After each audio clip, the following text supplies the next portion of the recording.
to a live Shaw Sports presentation.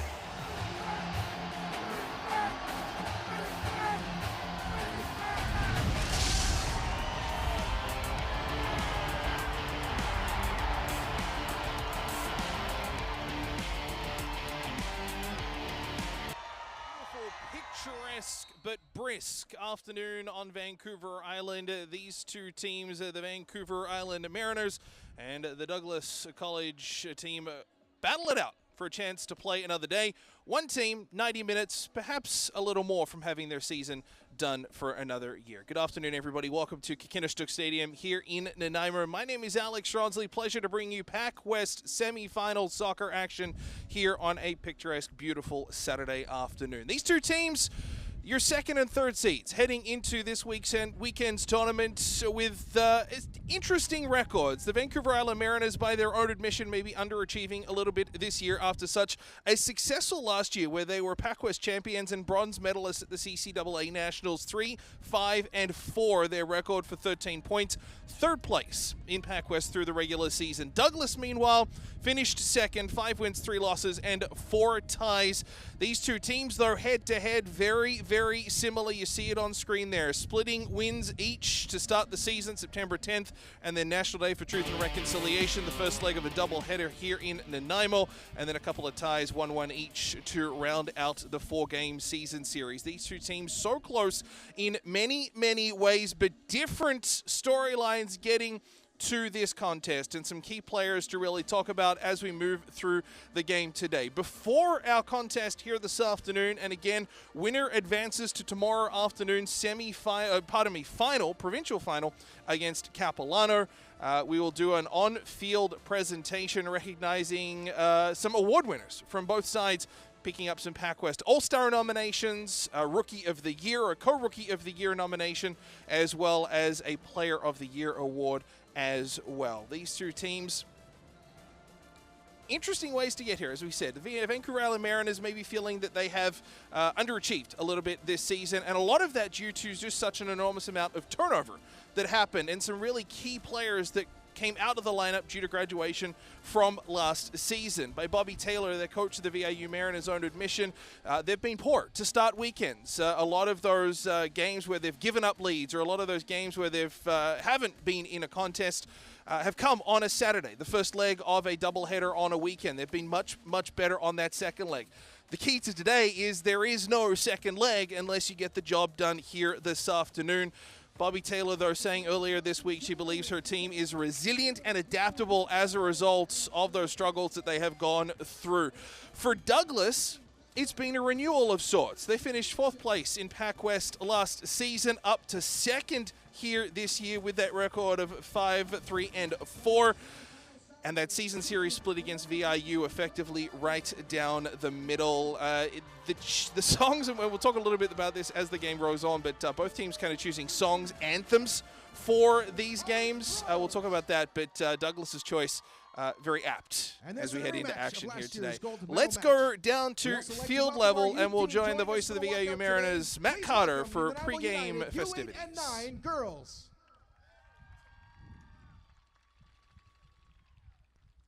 Before our anthem and our kickoff, we'd like to recognize the regular season award winners from both teams. We'll also make mention of the award winners from the Langara College Falcons.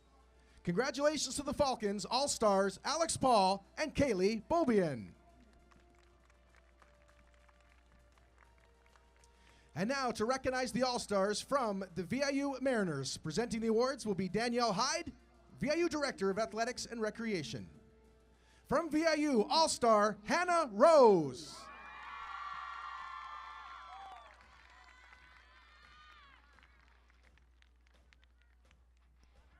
Also ask all the All-Stars to remain for a photo.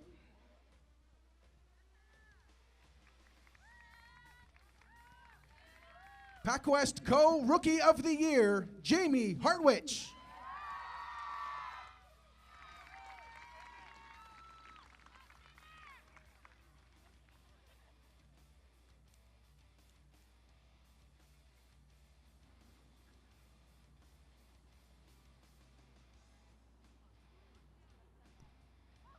PACWEST All-Star, and your Player of the Year, Saki Mishita.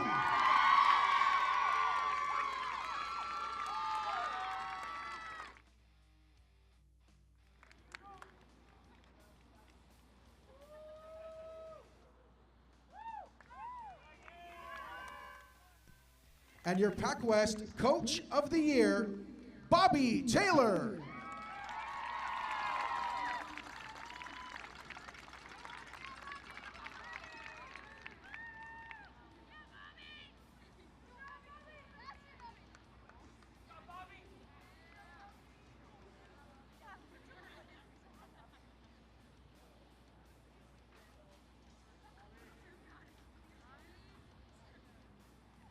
Actually, Bobby, before you go, can we get a photo of you with the All-Stars together?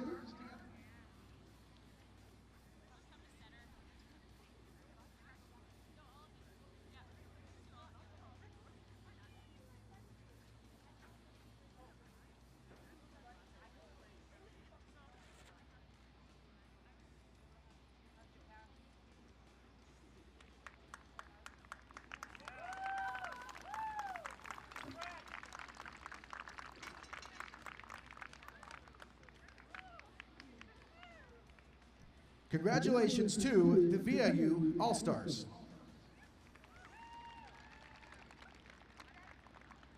And now to recognize the All-Stars from the Douglas College Royals. PACWEST All-Star, Pak Tong Sang.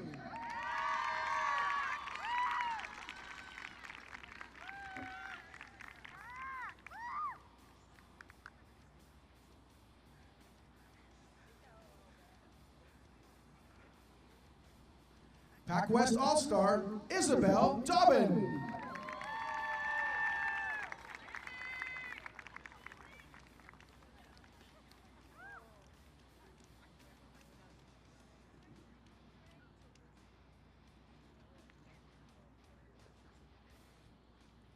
PACWEST All-Star, Kia Cleto.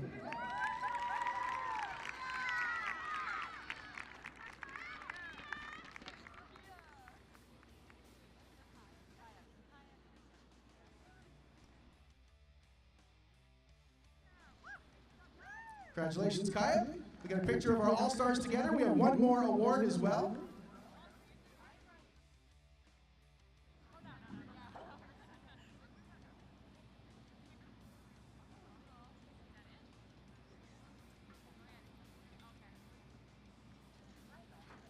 And one more award for the Douglas Royals.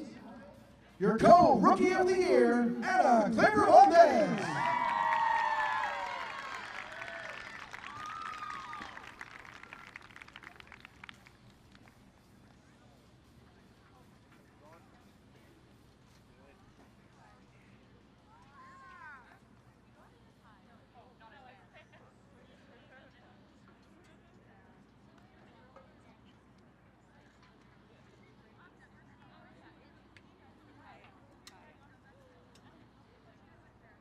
Congratulations to our All-Stars from the Douglas College Royals.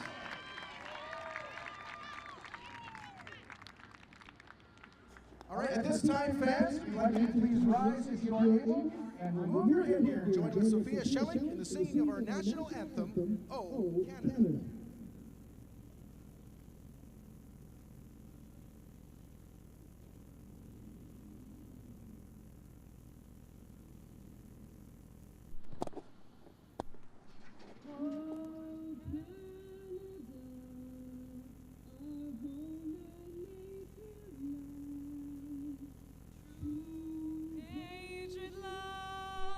Can all of us command with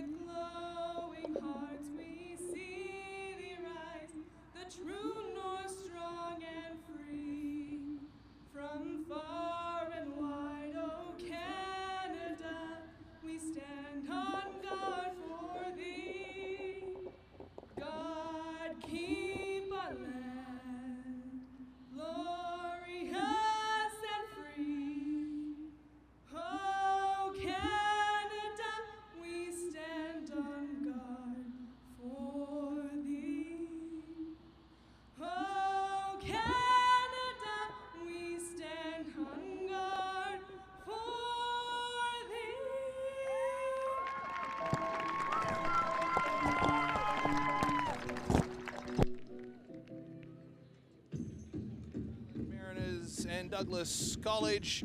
Winner plays again tomorrow. It is that simple. You saw in the pre-game festivities a lot of hardware handed out, and a lot of it between these two teams. For the Vancouver Island Mariners, it is Saki Mashita, the PACWEST Player of the Year. It is Jamie Hartwich sharing the Rookie of the Year honors and All-Star nominations as well. For Hannah Rose in there, for Mashita obviously as a Player of the Year, and a whole host of other All-Star nods. VIU also getting Defensive Team of the Year. Bobby Taylor earning PACWEST Coach of the Year as well. And on the other side for Douglas as well, Pak Tung Sung getting an All-Star nomination. Sharing the Rookie of the Year award with Hartwich is Anna Clever Valdez. Other All-Star nominations as well for Care Clito, and a very, very stacked roster up and down the lineup for both of these teams. The battle in net is going to be one to watch as well. Two very, very good goalkeepers scheduled to go today. For Douglas College, it's Vanessa Chung, scheduled to go in net. She led PACWEST this season with 5 clean sheets. Opposing her down the other end schedule is Melanie Osborne, 5'8" out of Coquitlam. She had 2 clean sheets and helped the VIU Mariners to that the Fair Play Award, the Fair Play Award, and a solid defensive record throughout much of the season as well. Winner advances tomorrow. Loser is done if we get to 90 minutes and we are all square. We'll play an extra 30 and then we'll spot kick from a ways out. The start will be crucial. Trying to build that lead, trying to get out ahead of this game as well. Not have to chase, because in situations like this where it is win or go home, the more you have to chase, the more frantic it can be. Vancouver Island Mariners in their black jerseys, a little bit of blue trim in there as well with the white numbering. Douglas in their white jerseys, a little bit of green trim and dark numbers as well. VIU will work from our right to left in this first half. Looking to try and get that ball as much as possible to players like Saki Mashita in the middle. Named PACWEST Player of the Year for a reason. There's some pedigree as well. From even last season, players like Kaya Kato, a second consecutive season, she was named a PACWEST All-Star. Couple of those on there for the VIU Mariners as well. Maya Creed last year was named Rookie of the Year for PACWEST, so there is a lot of talent on display here in this 2-3 game. And the start so crucial. That first goal so huge because you're not chasing. You're able to dictate play a little bit more. This first sort of 5-10 minutes. Possession really, really important. It's cold as well. You'll see a couple of the players wearing gloves. A lot of heavy jackets on the sideline. That's another factor as well. Only around 7 or 8 degrees here in Nanaimo today. The sun is quite nice, but the air is crisp, and we are underway. Less than 90 minutes, barring extra time left in one of these two teams' seasons. Down that left side, Christine Singh will take the first meaningful touch of the ball, but she runs into Jade Dillabo, and VIU will get the game's first free kick. Already an aggressive start with a rush down that left flank by Douglas. You can't keep that pace for 90 minutes, but it certainly shows intent from both of these teams as Mashita at midfield plays it back. Rose chips it up and ahead. Controlled there. Hartwich looking to try and knock it down. Check that King. Now Mashita will look to force some pressure. It is Hartwich along that left side. Back in through the middle, Gabrielle Hyde. Header battle, knocked down right at midfield for Cleto. Played over to the left wing. It's halfway. Dillabo not affording a whole lot of room to work. One of the players wearing gloves. As we said, we'll see the conditions certainly come into factor as the sun goes down. Temperature will really drop. Probably around 4 or 5 degrees by the time the men kick off here this afternoon. Ball played up through the middle. Rose able to header that back. A ping pong just either side of halfway. Machida looking to try and dig it out. It's going to be Cleto, though, to take it away for Douglas. Plays over to the left side. That's Morgan Price trying to chip it up and ahead. Dillabo had it for a second. Though check that. Grimm will push it back. And Douglas concedes some territory. Back to Chung in the 18-yard box.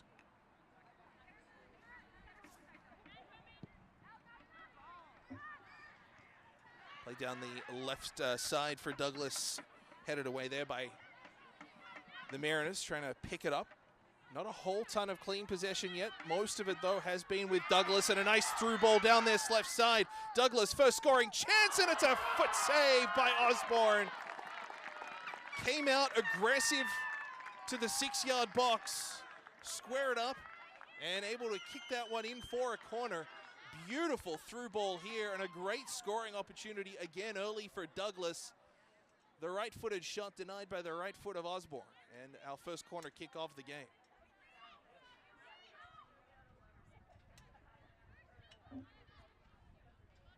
We packed Tung Sang to come over to take it. One of those All-Stars handed out before today's game.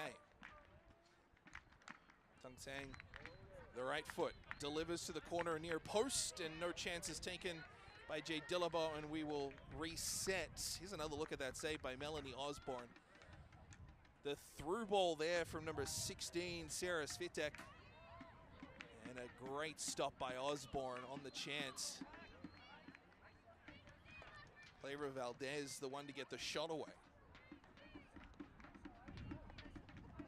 Delivered again, this time more to the middle, cleared away by the Mariners. Ball comes back out. It's almost to midfield as Douglas continue to control. Trying to get that ball away there is Hartwich, but Douglas still on it. Along this right side, looking to work their way through is Svetic. Ball goes out of play. Good early intent from Douglas. Certainly have had the bulk of possession. Certainly bulk of territory as well. This game has been played almost exclusively in the Mariners' half, and it will continue to be so. Here's Singh. Right side feed there for Skurzik. Skurzik, a nice move down the right flank. Gets around a couple, delivers low, but it's cleared away. Out to this near wing, Rose knocked it down to the ground. Kinley trying to grab a hold of it, couldn't get it. Put back in, and the Mariners will again clear out into touch. Early pressure here from Douglas College. Scoreless, 5th minute, but not for a lack of want or chances for Douglas. They've had 2 good clear-cut chances towards the goal. Good pressure just on the edge of the area there by the Mariners. Maya Creed able to work and knock that one into touch. Will reset. Skurzik gets it back off the throw. Ball stays in, linesman right there, delivered into the area. Great chance again, and it's gone wanting as Dillabo tried to clear off a boot of a Douglas player. That was Grimm to get the last touch on it and a goal kick, but a half chance again generated on a floating ball into the 18-yard box. Eventually Dillabo's clear, just goes off the boot of Ashlyn Grimm and in for a goal kick. A little false start on the goal kick from Melanie Osborne as a player at midfield. That is Kai Cleto just lacing up her boot once more. Mariners look to control and get a breakout. Here's Machida, midfield. Tried to advance it, but ran into the boot of Cleto. Ball gets knocked down. Tung Sang. Ball to that far side. Douglas again threatening edge of the area. Dillabo coming in with a good tackle and a shot deflected again off a Mariner leg. It went just wide of the goal. And another corner. Good early pressure from Douglas. Setting the tone on this game so far. Mariners haven't had a whole ton of control or pressure past midfield. Tung Sang to take the corner once more. The right-footed shot. delivers high into the middle to the 6-yard box, comes off some bodies, cleared out to 18, and the Mariners with a chance if they move here. Breaking down the left side, here come the Mariners. Through ball, up and ahead. Dignac streaking onto it. Down the left wing, cuts back into the middle. Looked like she got some contact. Referee's arm stays down. Centers there from Jamie Hartwich. Goes pitch wide. That's for Okabe. Okabe chips it up and ahead. Cassandra Hartwich into the right corner and for a goal kick. And first real pressure on the Douglas College net. Negated. Let's take another look at that challenge there with Dignac along this near side. Good ball, allowed her to run onto it just inside the touchline. Definitely a leg there. Ball was gone and the pass was executed, but Dignac feeling maybe a free kick should have been called. Referee was right there in position and arm was never raised. Machida, Mariners pressing now. It's their turn to try and execute and impose. Machida, edge of the area, delivers back. Ella Dignac to the middle. Off a boot of Douglas, comes back out. Kinley with the jump ball, trying to head it on through and taking very few chances. Pleto. Second straight season she's won a PACWEST All-Star Award for her play with Douglas. Dignac left side. Pulls the throw down. Machida comes back out to Rose. Had to sidestep. Did well to get away from a challenge. Machida in traffic. Whistle will go. It is the challenge on Rose from, I believe, number 16, Sarah Svitek.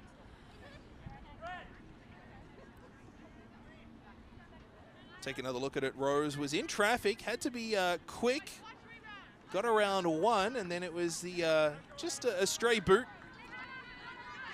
Maybe inadvertently stepping on Rose's foot. She will take the free kick. Ball a long way out, but a chance to threaten with good delivery. And it is right there and just over the heads of Jamie Hartwich. Jumped, tried to use all of the 5-5 frame, but it sailed just a couple of inches over her head and was not able to get much contact on it, if any. And ultimately taken by Chung. The delivery was excellent and just over Hartwich. Dillabo was around it as well, couldn't connect on it. The Mariners, after a shaky first couple of minutes inside their own half, have had a couple of good back-to-back chances with potentially another brewing. Saki Machida using her shoulders to bring a ball down. Here's Dignac left side with some speed. Holds up, 20 yards out. Delivers to the middle edge of the area. Machida up and ahead. Hartwich, but she's offside. Wasn't by much, but again, the Mariners threaten. That ball, or that chance, I should say, that passage of play taken down by, or generated by Machida, able to take a ball down using her shoulders, torso area, and then down to the boot to deliver in good fashion. Dignac intercepting a ball loose. His Machida couldn't control. Douglas control instead. Rose coming in, able to chip it up and ahead. Tung Sung, chipping it down the right side. But eventually Douglas College take it. Here's Skrzik. Ran into Hartwich. Jessica Lau. Back to the defense. Green. Over to that far side. Tung Sang. Chips it up. Intercepted though by the Mariners, and they will control. Creed hoofs it down the right side. Ball eventually falls to Machida. She'll chip it up and ahead. Dillabo running onto it, but back to it first. Ashlyn Grimm puts it into touch, around 10 yards out.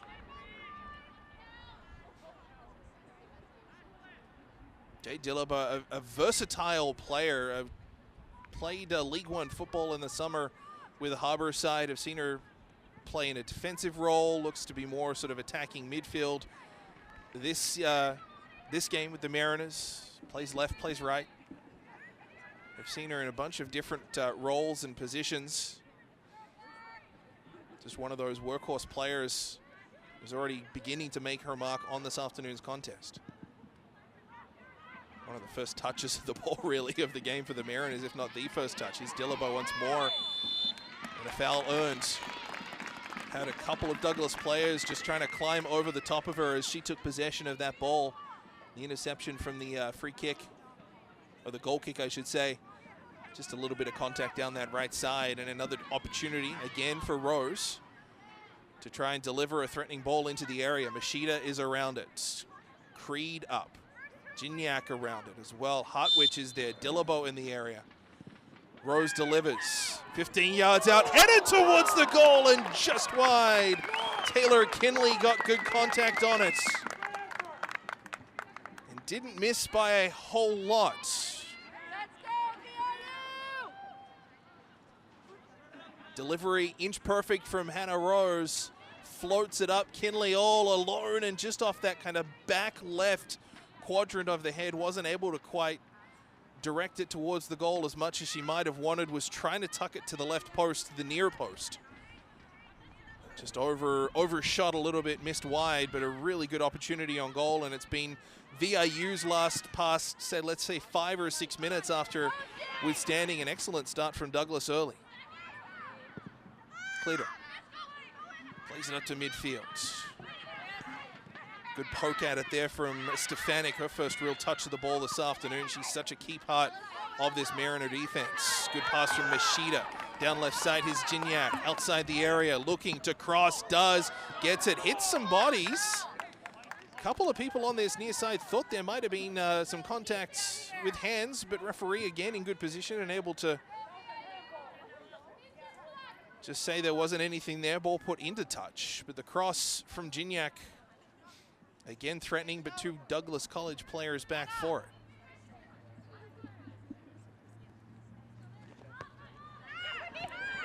Rose able to knock it down from the throw. Machida to Kinley.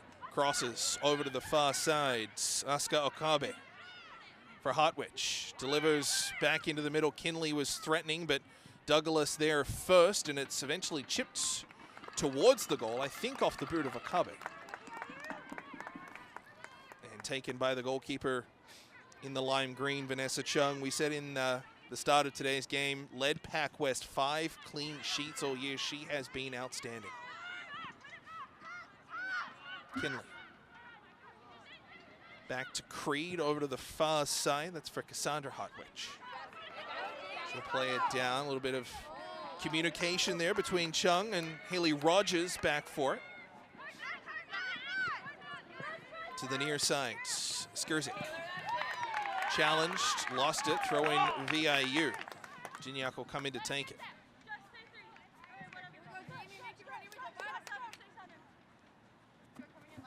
Looking for options. Finds one with Hartwich, turns and skies it, intended for Okabe. Knocked down eventually, and a good challenge midfield there. Svantik. Douglas College able to take it away, and a chipped ball. Here's a chance. Osborne's out of her net. Open shot at goal, and it's just wide. Osborne aggressive, was well out of the area. 2 Mariners were back, made it tough to try and find the angle. And what a great chance down this right side. That was for Clara Valdez. And just hooked it. I don't think either Mariner got a touch on it. It will be a goal kick. And there's Melanie Osborne really in a nutshell. She'll be aggressive. She'll throw herself at the ball. Whatever it takes. Clever Valdez able to get around her on that occasion. 2 Mariners back to prevent effectively the empty net. But what an opportunity for Douglas College, I should say, to take the lead. Osborne was probably at least 3 or 4 yards out of the box at that challenge.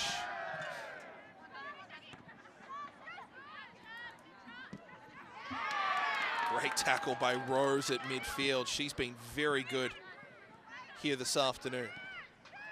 Machida left side, eventually for Gignac, tried to advance it ahead. Second effort, she'll get there, but just outside and wrong footing Machida a little bit on the pass. Ball played down the touchline. Everybody thought it was going out. It eventually just curled back in. Kinley into the middle. Okabe takes it. Right side for Hartwich. Looks to deliver to the middle. Gets to Jamie Hartwich. Tried to play it ahead, and then the clearance attempt there from Pak Tung Tang. Off the boot of Hartwich and out of play. Let's go back to this chance from Clever Valdez a few moments ago. And you can see Osborne barely in the frame after the earlier challenge. But great work there from two Mariners. Creed was the one that kind of got that last touch. We'll say touch because you didn't actually touch it, but that last positional play to make sure that that went wide. But boy, it didn't miss by much. Still scoreless, not for a lack of chances though. Douglas very, very good in the opening 5-6 minutes. Mariners really didn't have much past halfway. That second 5, 6, 7 minute stretch has been very VIU centric. Beginning to balance out, and that's the ebbs and flows of the game. Here's Clever Valdez. Looking to threaten once more. She's got support. Holds up. Only black jerseys around her. Dishes back. Long shot. Optimistic at best from Christine Singh in midfield. And it's an easy gather for Osborne. Osborne low there. Intended for Akabe. Ran into traffic. Skurzik down the right side on the feed from Clever Valdez. Skurzik trying to dance around Herchak as it comes off Gignac's leg and out for a corner. Good pace to this game early. 18th minute, no goals. Do or die for both of these teams. Winner will advance to tomorrow's PACWEST final against Capilano.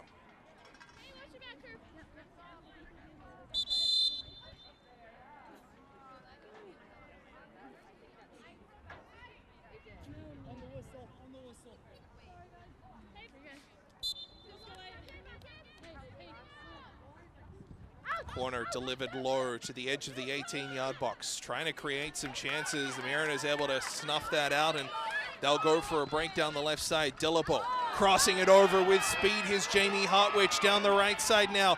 Edge of the area. Holds up. Delivers off the crossbar. Dillabo off the post. And Douglas clear.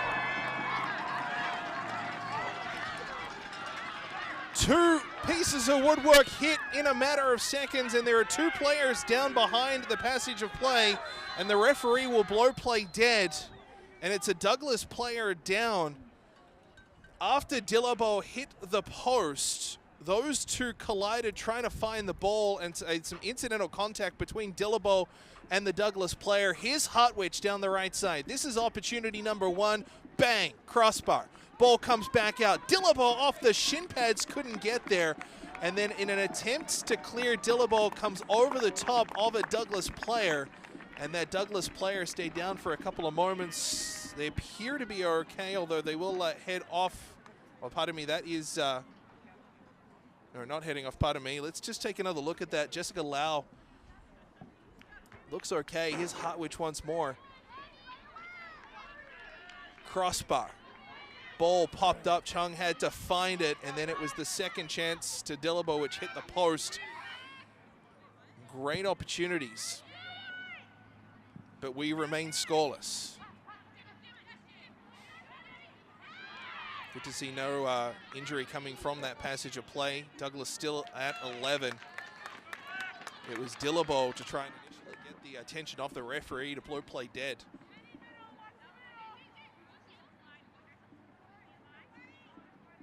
What an opportunity for the Mariners. Open scoring here this afternoon. Machida advances it ahead, and it's cleared out of play off the boot of Ashlyn Grimm.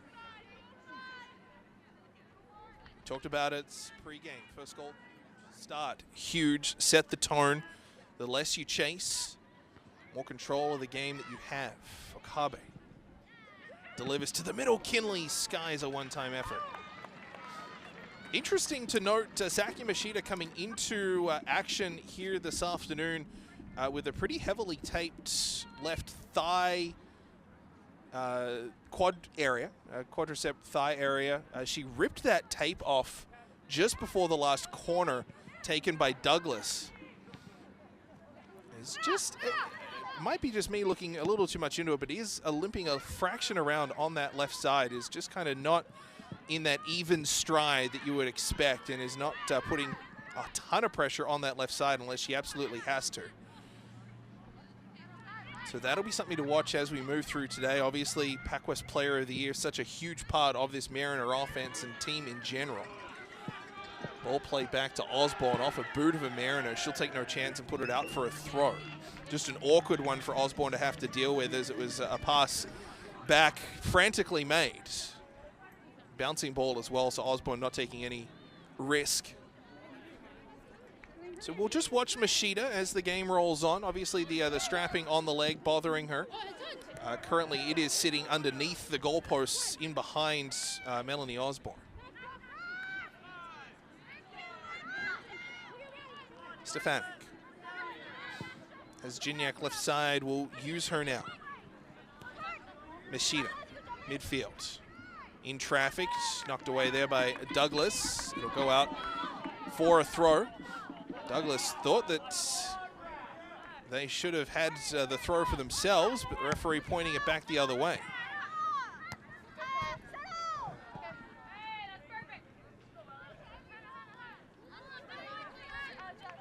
.23rd minute.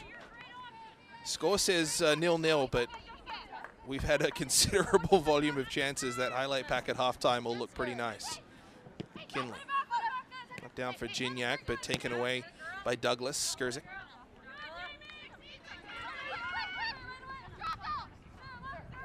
Just beginning a march down the field, our Douglas College. Alicia Skurzik, 3 goals in her 12 games this season. Kinley. Taken away by Douglas College, and they'll work once more. Jessica Lau, midfield. Back to the captain, Cleto. Chips it up and ahead. Skurzik will go for a run. Stops, does well, delivers to the middle. Clavera Valdez looking to dance her way through. Creed just used the body position. Used her experience. 2022 PACWEST Rookie of the Year. And another one of those key parts of a Mariner defense which lost some big pieces last year. But others have been able to step up. Free kick will come offside the call.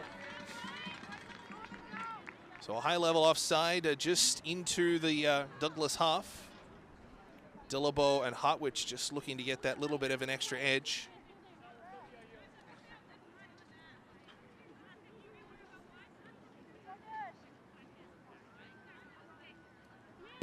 Crisp is what we'll call it. Weather today, sunny skies, not a cloud around.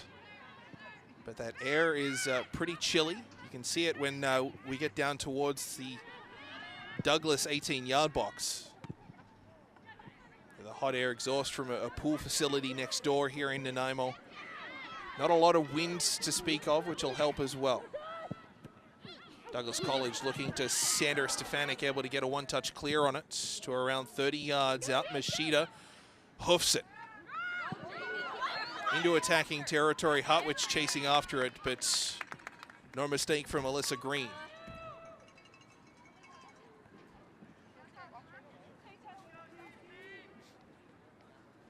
Gignac will come to deliver a throw. Gets it back from Machida. Up into the middle, only into space. Coming back is Dillabo, down to Okabe. Oscar Okabe, touch pass from Hartwich to Dillabo, just outside the box, couldn't really do much with it. And here comes a run, Christine Singh through midfield, beats a couple, and it's 3-on-2 if Douglas move. Clavera Valdez to the middle, screaming for it, as well as Sarah Svetic. And it's eventually neutralized by VIU, but a good rush down the field from Douglas, and now the Mariners a chance to counter. Machida to the right side. Dillabo runs onto it. Touch pass to the middle, intended for Jamie Hartwich, but Chung out to challenge. And it'll be a free kick for Douglas. Some incidental contact going after the ball. Hartwich gets a little bit of a chat from the referee, but a good delivery there from Dillabo, bouncing once, Chung out to it. And Hartwich needed a tiny little bit more space to try to be able to create something there, but Chung read the play well.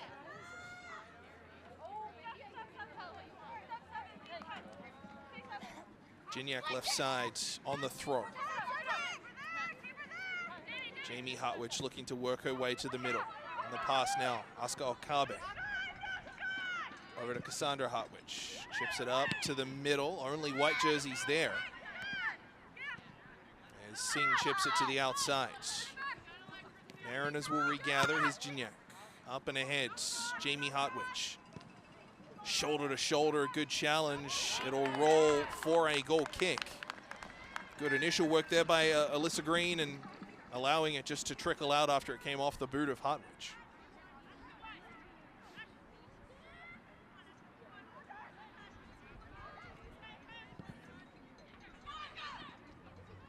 Kabe tried to latch onto a ball, but Douglas able to break out. Down this left side is Clara Valdez. Working her way down the wing. Stops up, 16 yards out, delivers into the middle. Singh is around it, but all black jerseys able to get touches. And back out to midfield. Machida to Okabe. Over to Dillabo. Now Machida with speed through middle. Just the touch initially let her down. Had Hartwich to the left, maybe in two minds, but Machida just on that first touch wasn't able to control quite to her liking. Gave Douglas a good opportunity to take possession.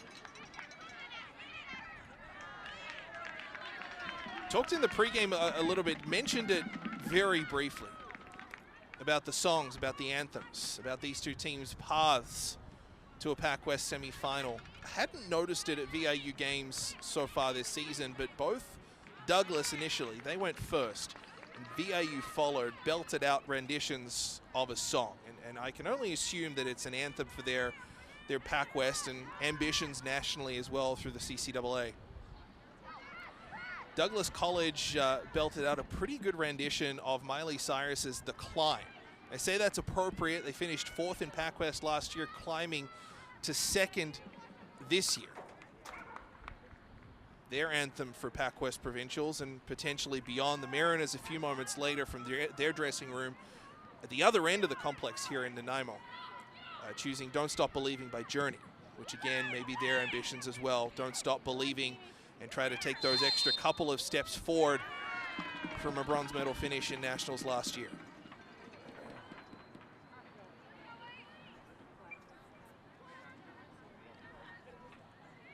Chung with a free kick just outside the 18-yard box.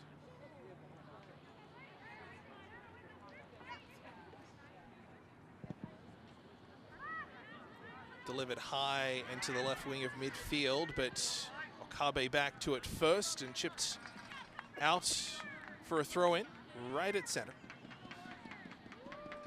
Good crowd in Nanaimo. The men's teams enjoying action here as well. The men's semi-final will go at around 5:15 this afternoon. VIU taking on Langara. That'll be a very, very good contest. And a bit of an interesting wrinkle in there as well due to a PACWEST wildcard slot. The winner of that semi-final this evening will advance to Nationals. For the women, though, no such wild cards.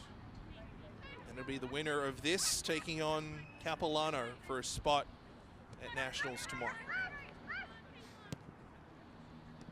A little bit of a slowing of the pace as we are now 30 minutes in.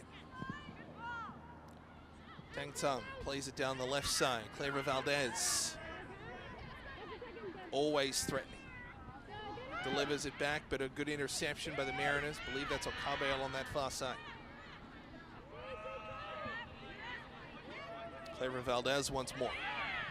Gets a good step on Okabe. Threatening down the left wing. Douglas looking to center. They do. Comes off the boots of Rose. Back to Clara Valdez. Again, chips it into the area. Headed clear, only about 25 yards out. Now a ball into the area. Chance here, off legs and out for a corner.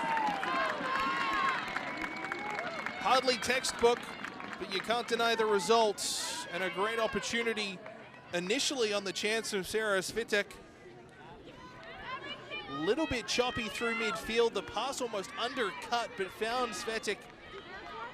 And a great challenge from the Mariners, able to put that in for a corner. Threatening once again our Douglas. This game just continues back and forth with pressure as the corner delivers effectively to the penalty dot. Comes back out, edge of the area. Rose throwing herself at it and able to clear it out to midfield.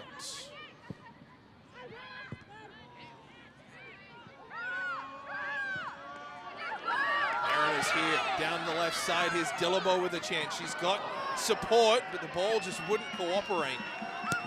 Had some numbers down, through the middle, but Dillabo just unable to knock it down effectively. Here's Hutwich to the right side.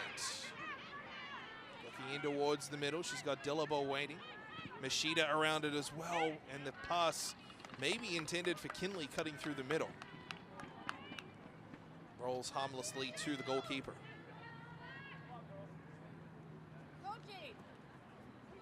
Dangerous, risky play and a turnover. Kinley now up and ahead. Jamie Hartwich trying to latch onto a ball, but Douglas there able to clear out to that left wing.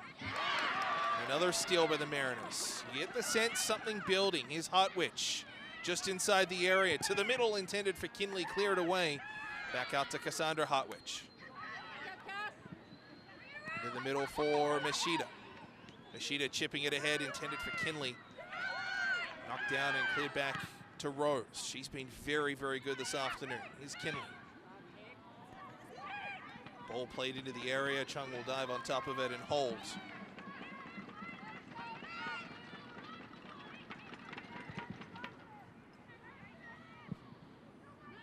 Again, the ebbs and flows of this first half.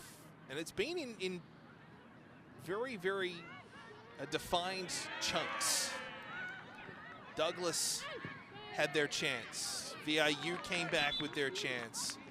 We had a little bit of back and forth, and now you just get the sense Douglas beginning to control a little bit more. Not to the extent they opened the game with that first sort of 6, 7, 8 minutes or so. Very, very much played inside the Mariners' half. Clara Valdez left side, she's been very good this afternoon as well. With speed down that left flank, tries to center, comes off a Mariner leg and out for a corner.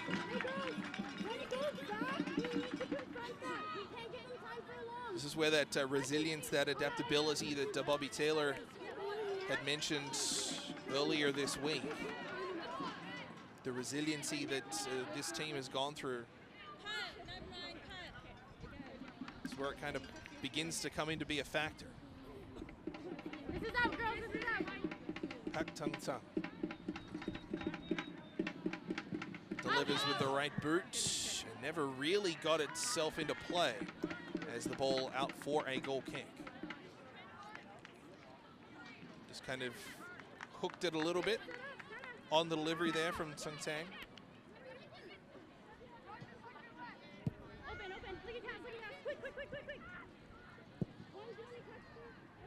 Ball played down the right wing, Dillabo.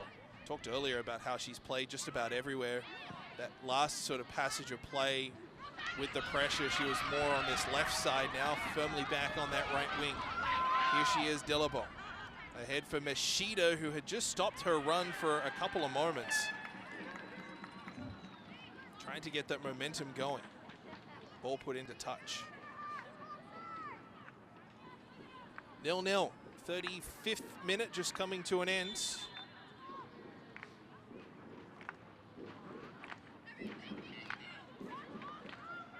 Mariners an opportunity to break the deadlock. Cassandra Hartwich along that far side, out for a throw. Mariners again still pressing. Delivers it down low. Machida, the touch pass back, and it will be offside. Machida's pass putting Cassandra Hartwich in an offside position, so linesman calls that one very, very quickly. Boy, there's been chances. Even the opening passage of play, Douglas some great opportunities. Effectively an empty net chance from Douglas that went just wide, with Mel Osborne coming out of her not only net but 18-yard box to challenge a long ball. Mariners have hit woodwork twice within seconds of each other. There are an infinite number of scenarios where this game is 3-2, 4-3 already. Instead, we await the game's first goal. Ball played up and ahead and a good pinch by Gignac, and she'll start a break down the left side. Jamie Hartwich gets the ball with speed. 20 yards out. Hartwich looking to cut in. Dancing around, delivers to the midfielder, to the box, I should say. Machida just takes it. Couldn't get a chance on goal, so brings it back out to the corner. Overlaps. Gignac, well received on a high pass. Ball out to Kinley. Kinley into the area once more. It's cleared away by Douglas high. Not a lot of distance on it, but it's put out to the near side for a throw off the boot of Ana Clara Valdez.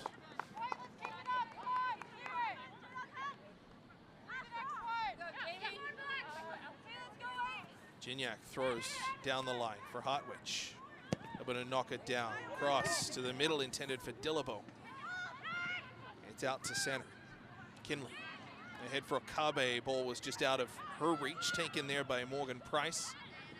Rose intercepting Cassandra Hartwich inside midfield. Singh and Cleto just getting their wires crossed a little bit, but no damage done. Douglas in possession. Pak Tung Tang. Right side here, just under the boot, and wrong footing there, Skurzik. Mariners chip it down the left side, having a look over her shoulder is Alyssa Green, trying to see where Jamie Hartwich is. And Green, no risk, out of play. We talked earlier about the game's first goal. As I've been saying, we're still awaiting that, but we also talked a lot about the ebbs and flows, the pressure, the chances, the control of possession. And as I've been saying, it's been definitely in chunks, in very, very deliberate, very decidedly separate chunks of this game. Certainly the first 15 minutes split almost evenly. Set your watch to how the two teams controlled various passages of that play. Gignac on the throw. Machida back to Stefanik, the high centering ball. Cleared back just to the edge of the area. Here's Machida trying to create in traffic. Couldn't get it too far. Hartwich looking to knock it down. Gignac gets a boot in, and Douglas clear out to midfield.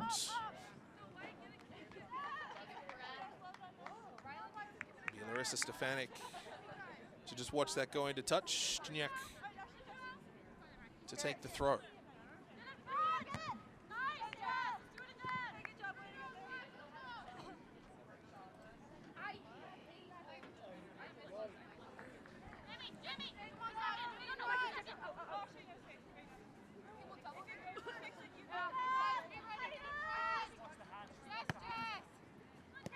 Ball knocked down, Clever Valdez to Christine Singh through the middle. Stefanik watching her. Singh looks outside, gets it up and ahead. Here's a chance for Svetic. Long drive just over the goal. Optimistic chance. I believe that was Ashlyn Grimm to get a boot onto it. Sailed probably a good couple of foot over the net. Svetic, the pass partially cleared. And then a long chance, well high and over the goal. Not a whole lot of work for Mel Osborne to do on that one, aside from just watch it sail. Creed up to Dillabo. Looking to chip it up and ahead, couldn't get past. I believe that's Grimmel on that far side. Or check that, pardon me, number 12, Haley Rogers, getting in the way of that. Here's Grimm again. Looking down the left side. Clever Valdez, but she'll be offside. Wasn't by a whole lot, but linesman quickly with the flag up. All on that far side, and the Co-PACWEST Rookie of the Year with VIU's Jamie Hartwich. Just a half a step in behind the defense. Ball played down that far touchline, controlled by Douglas.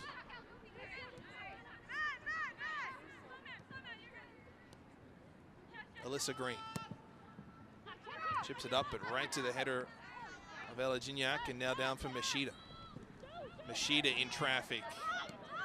Lost footing, lost the ball as it's coming down that left side. Douglas begin to work. Here's Clever Valdez. looking to cut in towards the middle, looking to create, open up a chance, but coming through is Hannah Rose. Bull in a China shop style, but did it clean. Just sliced the ball away.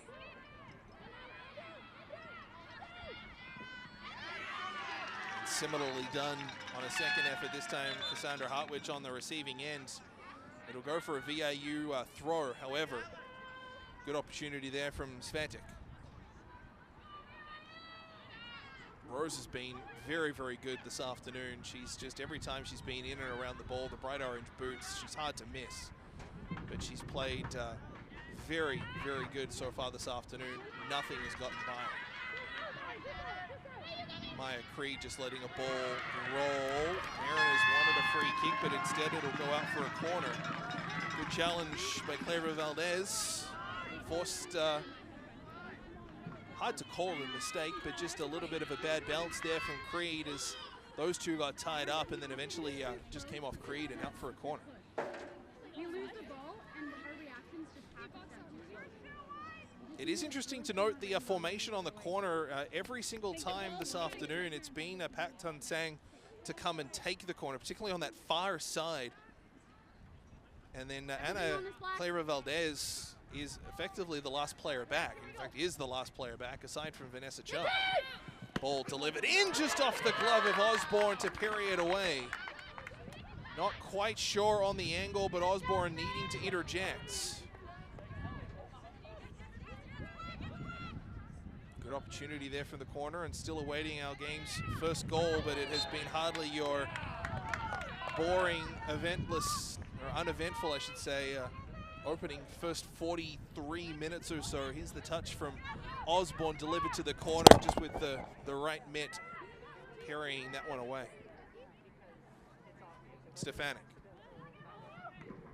to Machida, did well, controlling it off the chest, down to the boot and a hit for Hartwich. Looking for some support in the middle, she's got Dillabo with her. Instead, short, and Machida looking for the return feed, couldn't connect on it. Rose to the right side, does it have enough juice on it to get to Hartwich? Not really, as Clara Valdez back for it with speed down the left side. Ana Clara Valdez looking for support in the middle. Instead, keeps it herself, stops inside the area, now crosses, and a shot probably about a foot wide.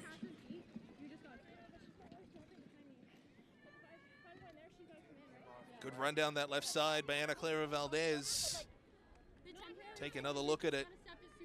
Beat a couple of Mariners with speed, in through some traffic as well. Stopped up, got to the right boot, but just couldn't get enough of a curl on it and bounced probably a foot, maybe 18 inches wide of this near post.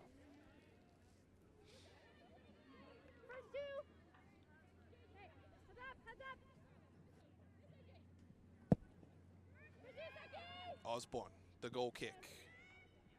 Right at center, Dillabo tried to spin and fire that downfield, but it's taken away by Douglas College. Rose again, nothing gets by her.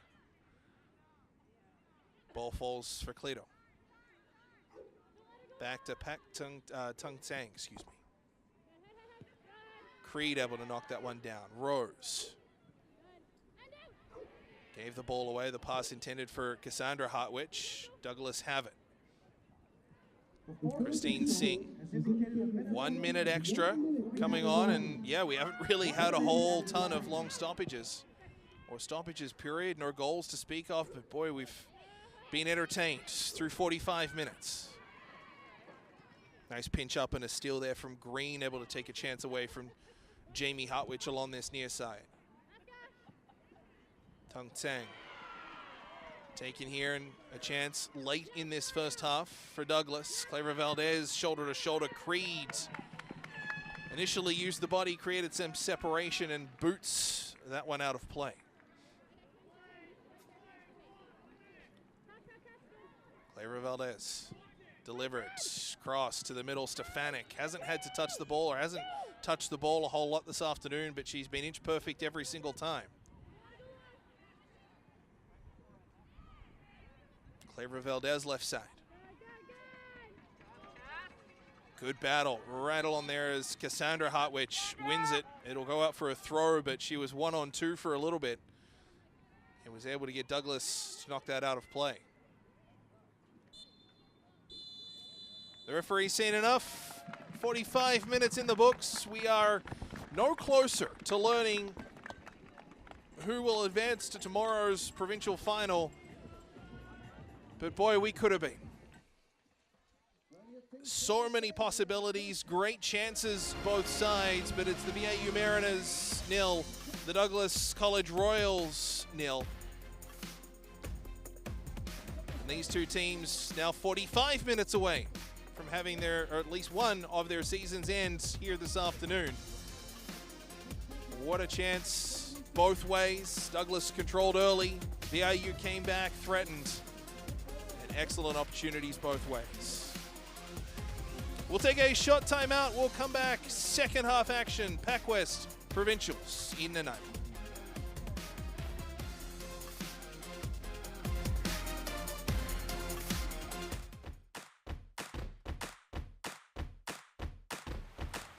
Vancouver Island University is located in one of the most beautiful places in the world, on Vancouver Island in British Columbia, Canada. The Nanaimo campus is situated at the base of Mount Benson and offers gorgeous views across the Salish Sea towards Vancouver and the Pacific Coast Mountains. VIU offers more than 120 programs, from upgrading courses to bachelor's degrees, from trades training to master's degrees. We want you to know that there's a place here for you. To help make this a reality, VIU offers more than $3.5 million annually in student scholarships, bursaries, and awards. And our class sizes are small enough for instructors to get to know you and interact with you regularly. Our mission is to make higher education an option for everyone. Being in one of the most incredible places on the planet is just a bonus.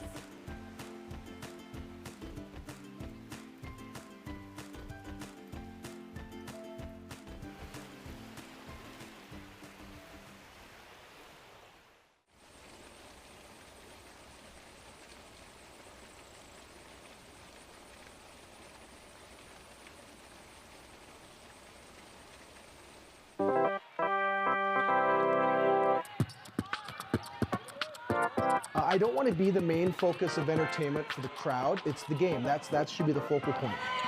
Yes!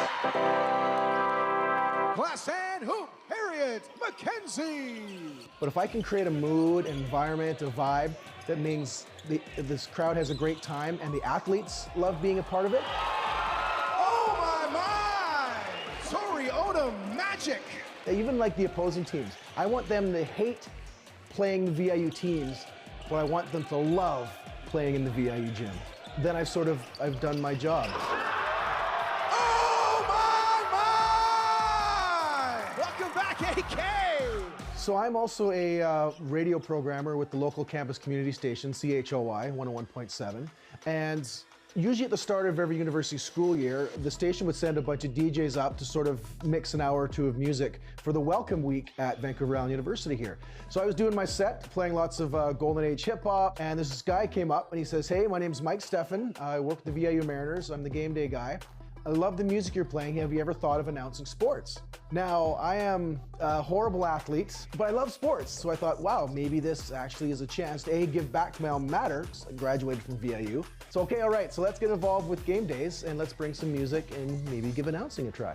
And now, the starting lineup for your VIU Mariners! I think one of the reasons that I do have fun and I guess excel in this role is that, yeah, I think my brain is just wired to embrace chaos and never get flustered when things are changing at high speed all around you. I maybe don't really like silence during a game, so I always want to keep some sort of sound, something engaged with it. Jump ball.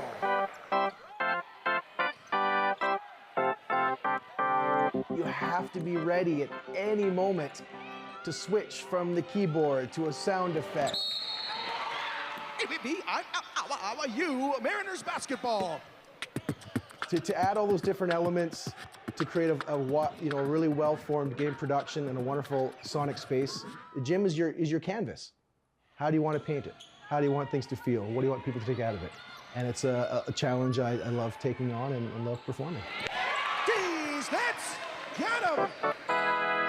CJ Buckley.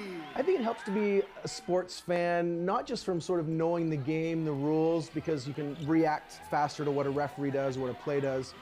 But I think just the passion for being a sports fan helps to fuel what I do. Jump shot good. Renika Guyton. I have the best seat in the house. I've always thought I have the best seat in the house. You see everything. You hear the benches side by side.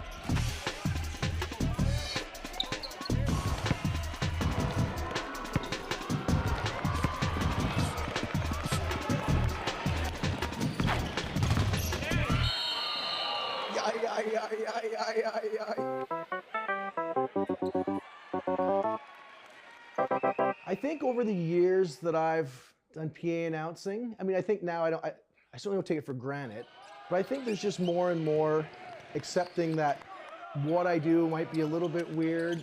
Like, I don't have the classic low voice that PA announcers have. Jackson Cooks. I'm not the best piano player in the world. I'm not the best beatboxer in the world, but I found a way to sort of combine all these elements into something that is VIU. VIU, Mariners basketball. I must admit, people like often will be like, yeah, they hear the hip hop beats. And then his buddy's like, hey, the announcer, he's doing that. What? Yeah, watch. I get that a lot. I think that's just really cool.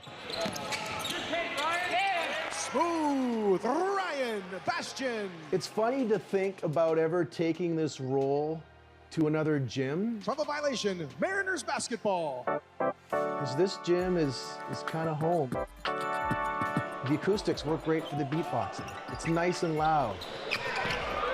Torrey Hold'em. Nice finish on the dish from Landon Radliff. It just feels great. I mean, I suppose you can never say never forever, but if I end up being the voice of the Mariners for as long as the Mariners are around and I'm around, I'd probably be pretty content with that.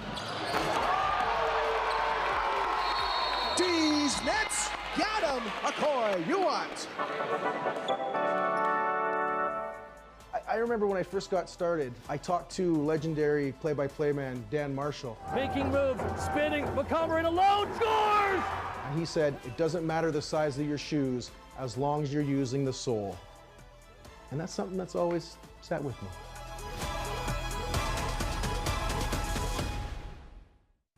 Hey, it's Bjorn, and today I'm going to tell you the top 5 most awesome things about VIU right here on Campus View. Number 5, the weather.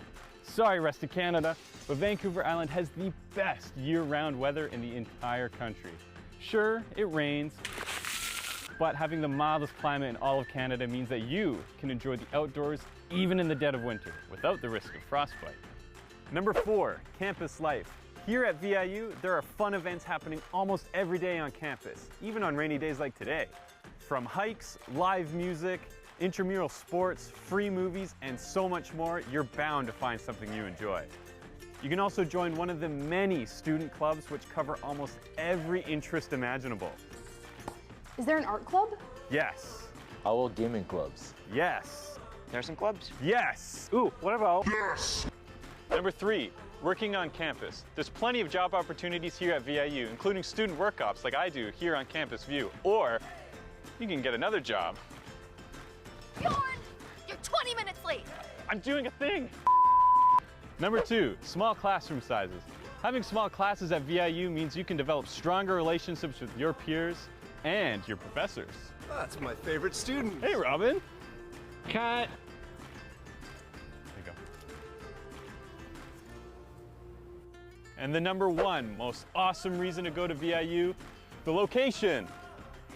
VIU is just minutes away from towering mountains, the wide open ocean, lush rainforests, lakes, rivers, and so much more. So that's just 5 awesome reasons to go to VIU. What are some of your favorites? Let us know, and we'll see you next time on Campus View.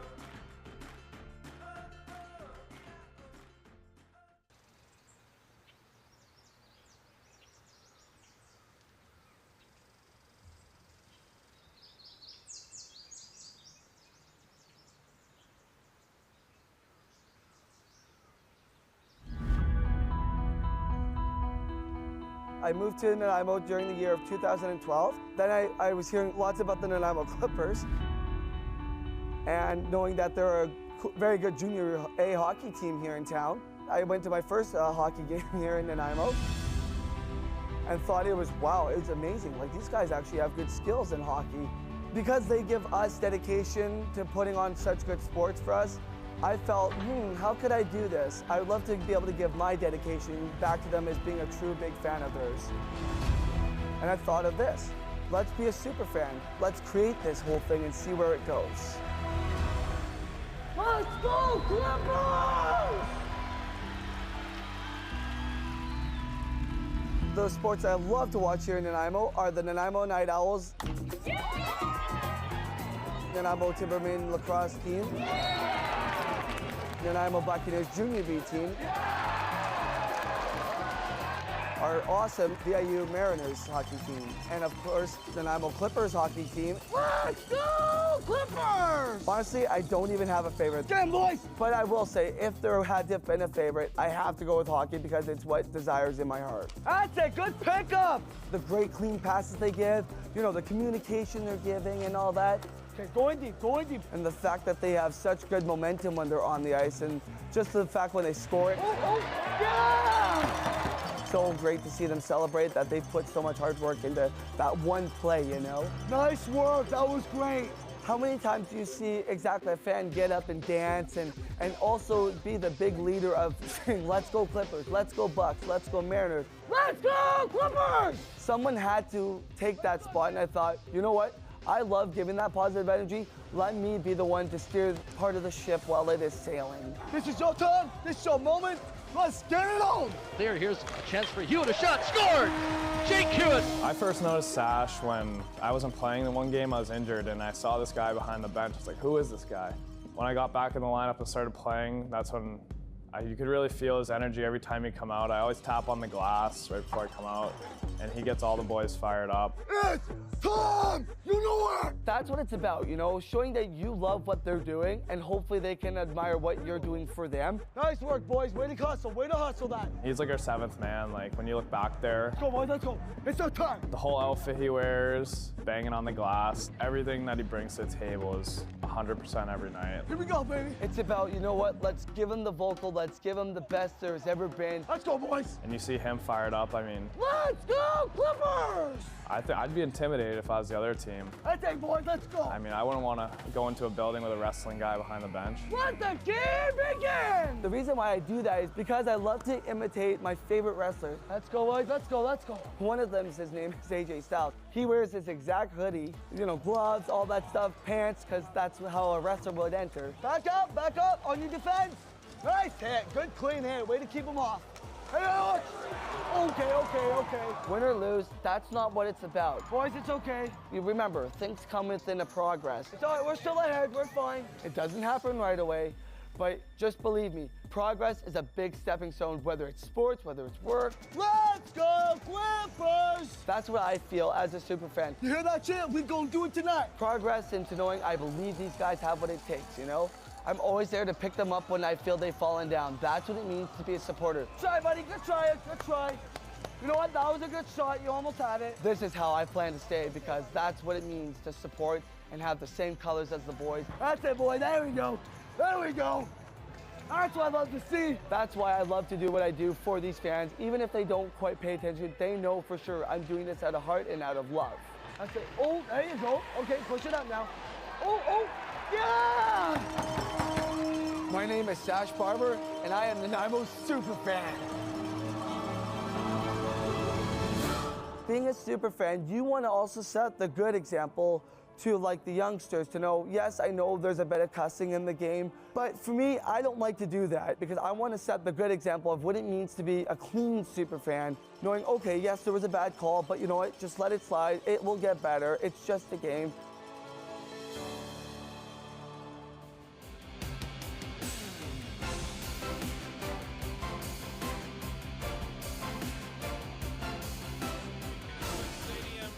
Nanaimo. My name is Alex Ronsley, and we are 45 minutes away from either some more time on pitch or knowing our women's final matchup for tomorrow afternoon. It was a highly entertaining opening half here in Nanaimo, highlighted by not only some great chances, but also a lot of physical play from both sides as well. The VIU Mariners had to chase a little bit early, but they were able to get back into the game, and some early hard tackles both ways. You just sense the want, the drive from both teams. The orange boots there of Hannah Rose, she has been ever present throughout this afternoon's contest. Hard tackles, there's Rose once more, this time able to strip a ball away. This opportunity late in the first half as well led to a corner, but it was neutralizing a good opportunity. But again, some good physical play. As Clever Valdez, one of the early opportunities for Douglas, VIU had to sort of hold the line for the first sort of 6 or 7 minutes or so. Then they were able to really take control of a game. That one, an opportunity for Jamie Hartwich just out of her reach, trying to find it. Ella Gignac has been ever present, feeding balls into the box as well. And just a lot of chances around the nets for both teams. VIU had a really good opening second, I should say, 5 to 10 minutes after Douglas executed very, very nicely early. VIU's hit a couple of posts. This one from Kinley just off that back left quadrant of the head. Wasn't able to direct that well to goal, but again, threatening in and around. It's been a lot of long balls. This one probably best of the bunch for Douglas through Clever Valdez. Osborne well out of the 18-yard box, challenging, and Clever Valdez putting that one wide. A couple of Mariners back to make it difficult. Creed on the last line of defense, seeing that one sail wide. Hartwich has been ever present, the co-rookie of the year for PACWEST. Just trying to deliver balls in, and again, there's a little bit of physicality as well between Hartwich and Douglas goalkeeper Vanessa Chung. We've seen a whole host of chances from distance, from in tight. Osborne able to get in the way of that one, send it out. And here's a great passage of play early. That was Hartwich off the crossbar, Dillabo off the post. Neither wound up in the back of the net. That's probably VIU's best opportunity of the game to date. But as we stand right now, we are scoreless through 45 minutes worth of play. The winner of today's game plays again tomorrow. They'll go for a PACWEST Provincial Championship against Capilano against the Blues tomorrow afternoon at 2:15, or 2:30, I should say, excuse me. And then the loser, their day, their season is done. Already seeing a little bit of a change, some substitutions at half. Tori Hopman is into the game wearing number 9. She'll push up front. Saki Mashita, the PACWEST Player of the Year, remains out there. These are halftime substitutions. A little bit difficult to pick up on sometimes. Also coming into the game is Jordan King. So it'll be King and Hotman up front, Mashita as well. Rose, believe that's Okabe near side, still in the midfield. And then Kinley. And then 4 at the back. So a lot of the changes for VIU, at least initially up front. Jamie Hartwich off, King on, Hotman on. I believe Dillabo, the one making way for Hotman. Back underway here in this second half. Mariners in their black jerseys with the blue trim from our left to right. Douglas College in their white jerseys with the green numbering from our right to left. And we'll pick up any other halftime substitutions as we go. And again, as it was back in the first half, those early passages of play so crucial to try and set a tone here. You're basically back at square one. It's basically the start of the game again. Scoreless. You need to try and take control of a game.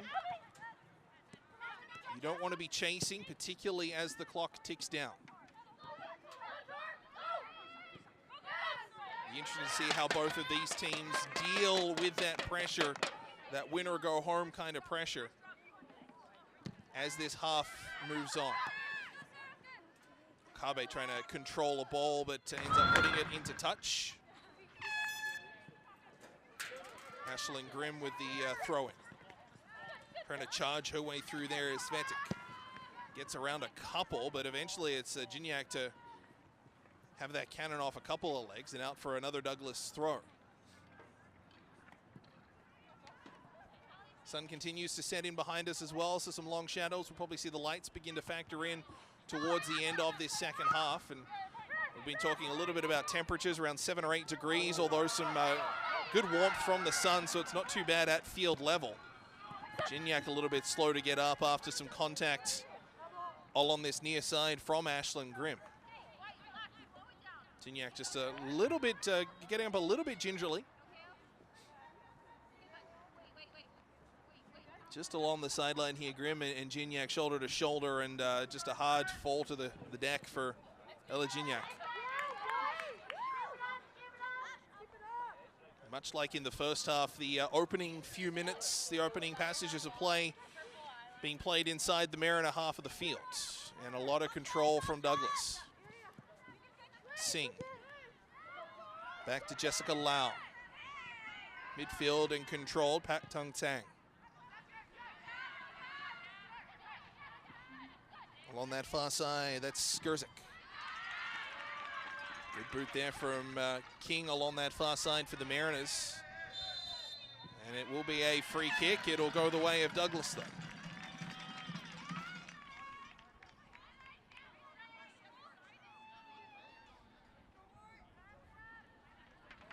Haven't noticed a substitution from Douglas yet in this half. All the same personnel that we saw in the first half. Getting a touch of the ball, here's Haley Rogers. Didn't factor in Holton on ball in that opening 45. It's a clean possession there. Okay, Cleto. Over to that far side, Alyssa Green. She's been very good. Had a couple of one-on-one challenges. Just confident in her decision-making is Green. And that's put out a play for a throw. Go to the Mariners.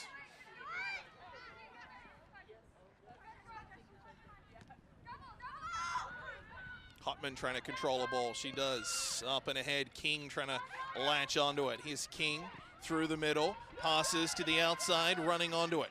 With some speed, Cassandra Hartwich looking to try and feed it back in towards the middle. Comes back outside. Long ball. Kinley to King. Edge of the area. Still bouncing around, but it's into an area devoid of players. Cleared up the line by Douglas. Kept by Gignac.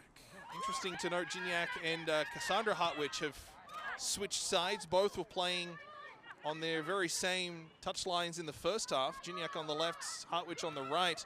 Gignac now cutting in from that right wing. Centers intended there for Hotman, couldn't connect. And it's cleared away by Douglas.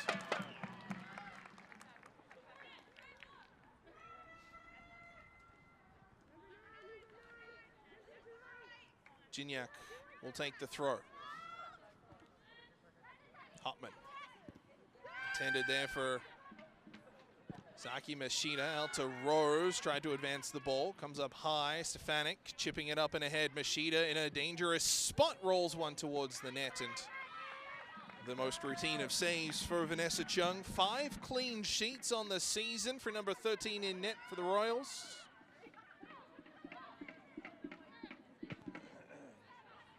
Hasn't been tested in the quality, I would say, as Melanie Osborne has down the other end. But at the same time, the Mariners have hit woodwork twice within 1.7 seconds of each other. Osborne certainly had to be the more active of the two goalkeepers. Just more, I think, aggressive, wanting to get into the play more by nature is Mel Osborne.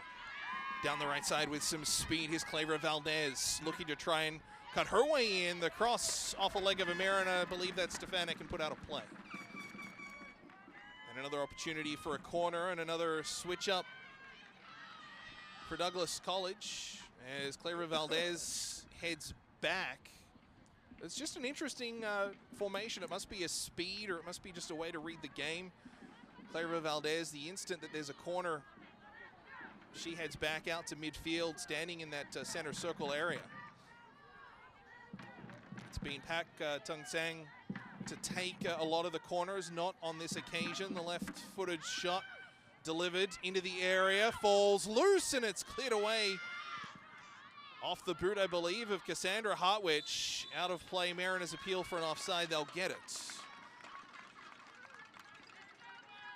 Not quite sure which Douglas College player was the infraction on, but offside the call.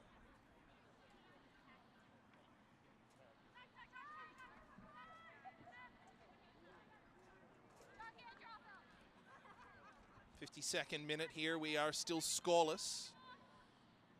Longer it stays like this, more the occasion factors in as well. I was talking with a few people before the game, just mentioning how, you know, sometimes these can feel like another league game. Not the case this weekend. Here's Tori Hotman looking to try and center off a leg nicely there of Gignac.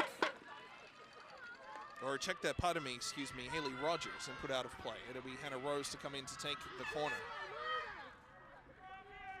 As I was saying a few people before the game, it's easy to think of this as another league game. And these four teams in PACWEST see each other so often. But it is anything but. And I think the occasion of win or go home today, the longer this game goes on, the more that becomes a factor. Rose delivers. It's low to the edge of this 6-yard box.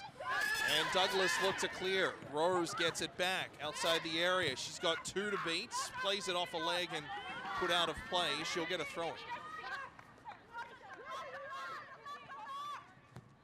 Meshida off the throw-in, gets it to Hotman, works her way into the area, delivers down low. King was around it, kicks back out. Here's a chance and a drive blocked back out to midfield as Stefanik chips that and well wide.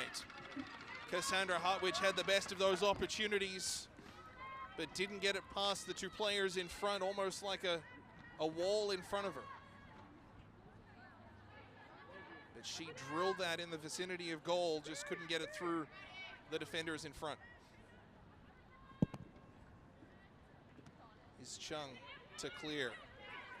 Off the goal kick, but it goes to Kinley. She's challenged by Skierzik.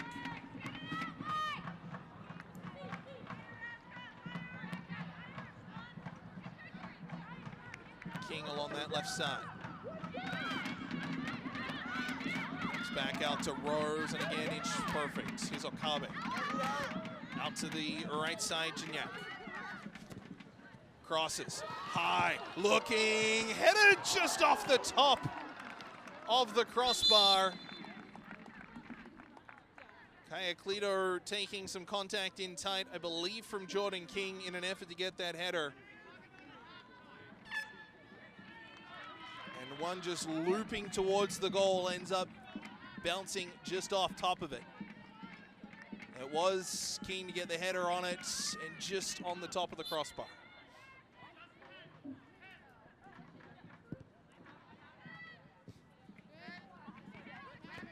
Going back to the occasion, talking about that, the longer the game goes on, are you a team that takes a risk and looks to be positive, looks to execute, looks to get that 1-0 lead, or do you be a little bit more passive? Do you be safe? Do you take a mistake? Do you wait for a mistake?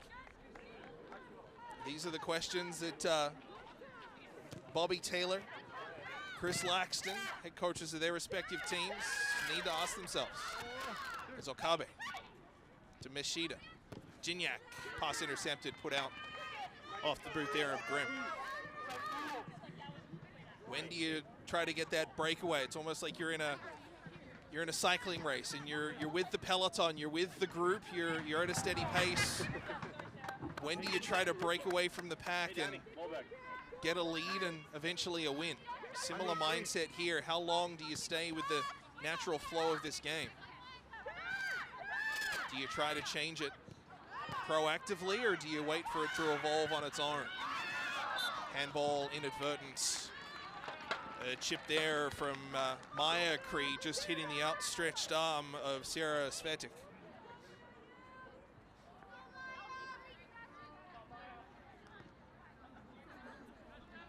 think once we get to, say, minute 80, you might see it open up a little bit. Of course, that has its cons as well. Do you be passive and get to penalties or try to find something in extra time? Chance for the Mariners. It was Rose around it, but Douglas College via 2 boots able to clear. This is everything we watch for. And all while this goes on, Capilano sit, relax, and wait. Okabe to Rose. Little chip shot edge of the area. Hopman tried to drag it down, but it just rolls through. And Vanessa Chung able to latch onto it.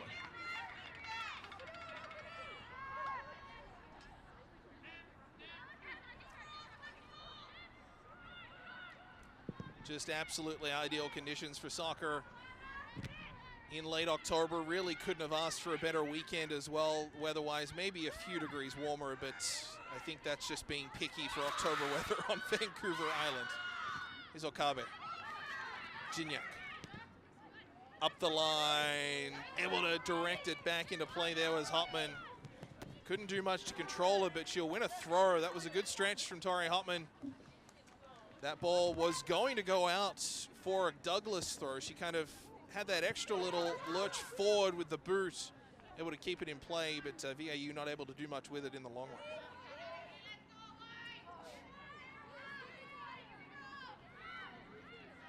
We've been talking about winner of today advances to tomorrow's final, still for a spot in Nationals. Loser goes home.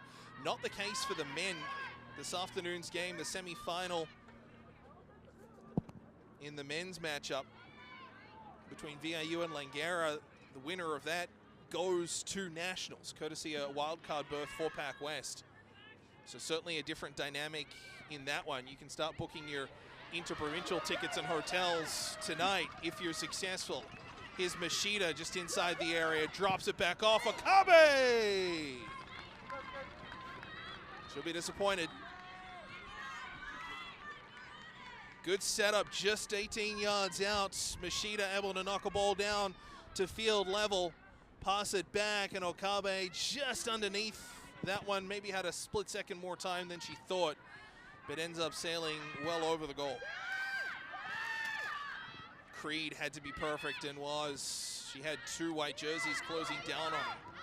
Rose over to Gignac. Up the right side, Hopman couldn't keep that one in. We'll go out for a throw-in.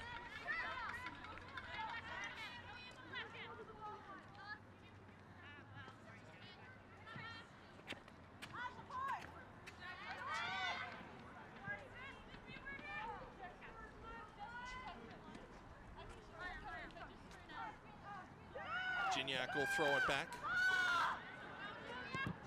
Looking to try and find a spark midway through this second half. Here's Kinley and ahead. Hopman trying to drag a ball with her. Couple of hands went up from Douglas College for offside. Linesman's flag went down despite the touch from Hopman, but just a half a step of where the pass from Creed was, or check that, Kinley was. Pass in through the middle, hit the referee. He'll blow play dead, and Douglas will get control back.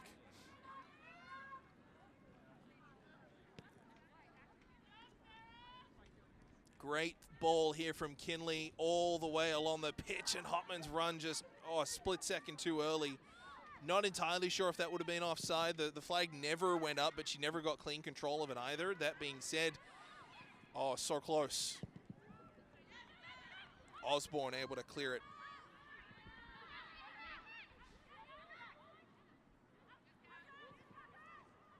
Kinley. Down the left side, Machida looking to try and control his Singh. Singh and Machida battle, and Singh giving up a free kick.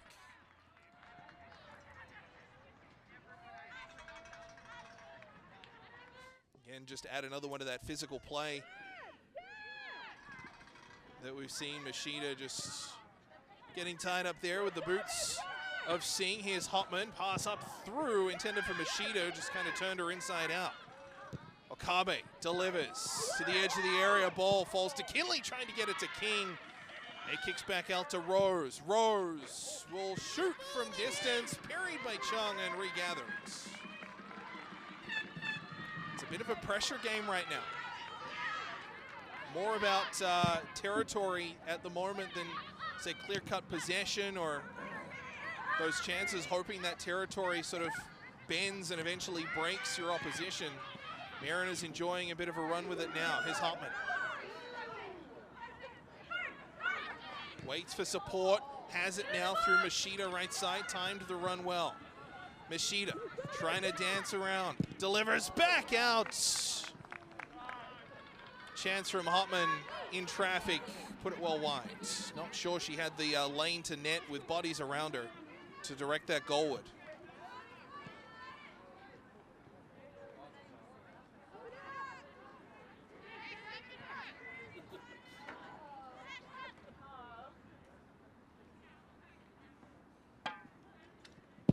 Goal kick taken by Chung. Skurzik.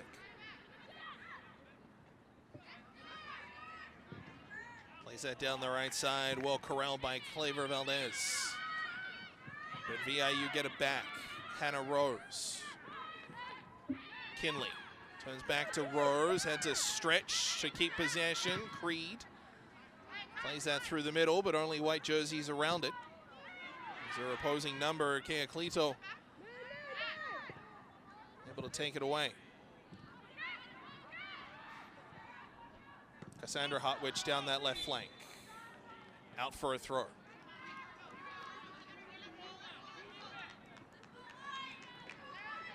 Nationals for the women this year being hosted by Holland College in Prince Edward Island. Capilano awaiting the winner of these two teams, between these two teams, in tomorrow's final to book your tickets coming up in a couple of weeks' time. VIU looking to go another step further, winning bronze at last year's tournament.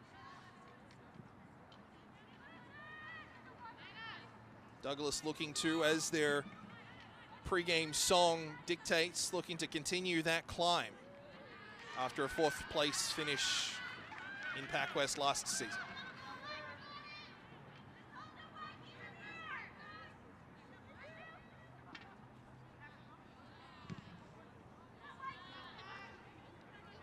Here's Christine Singh. Down the right side, intended for Clara Valdez. Couldn't quite connect on it. Cleto looking to corral clean control of a ball. Kings around it too. Eventually now to Clara Valdez. Looking to cross, gets a lane to net, but it's straight into the gloves of Mel Osborne. Little scrappy down towards the goal line, but Clara Valdez always threatening and a good chance towards the net from a tight angle, but Osborne absorbing that in all day. Hopman down the right side looking to try and control. Missed clear by Douglas to Machida. 18 yards out, plays it ahead. Hopman, she's onside, directs to net, but it's off a defender in front. Coming across, Alyssa Green might have got the last touch on it for the Royals. Machida waited through traffic. The pass nutmegs a Royals defender, and it was Green eventually to come across and get the ball out of play. Not necessarily out of danger. Rose will come to take the corner.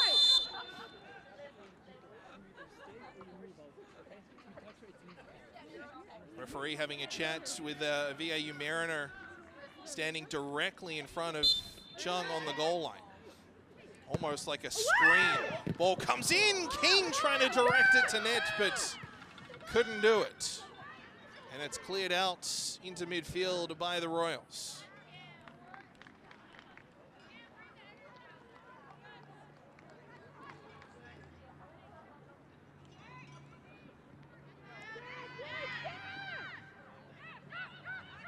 Douglas control. Ran into Stefanik though, did Clara Valdez. Still trying to work down that right side, but ball into touch. Looks like we'll get a substitution, if not at this stoppage, at the next for the Royals. One ready to come into the game. It'll be the next stoppage. There it is there. Machida chesting that out for a throw-in. And we will get a substitution coming off. Number 21, Jessica Lau, coming on, Kimberly Field. Number 6, Kimberly Field.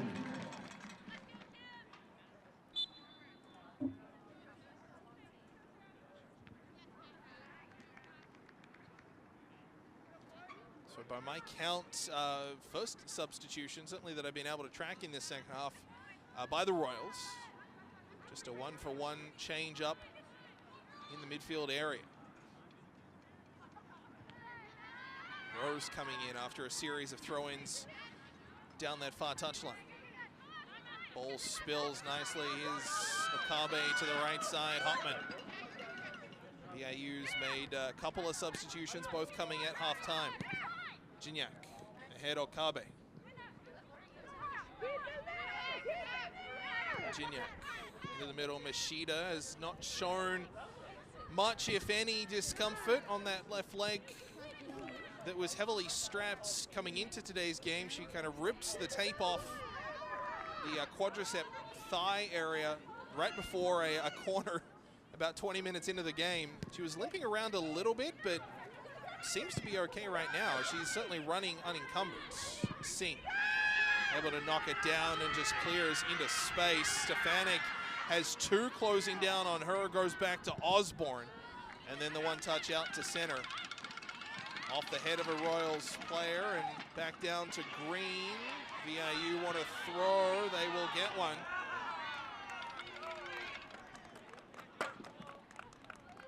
'68th minutes here in Nanaimo at Kakinistuk Stadium. Thanks for spending a little bit of your Saturday afternoon with us. Despite the scoreline showing a pair of zeros, you'd be hard-pressed not to be entertained this afternoon with the chances, the style of play, the aggression, physicality. We've hit posts, we've had some good saves, we've had some unorthodox play at points as well. There's been just about everything except that 1-0 goal.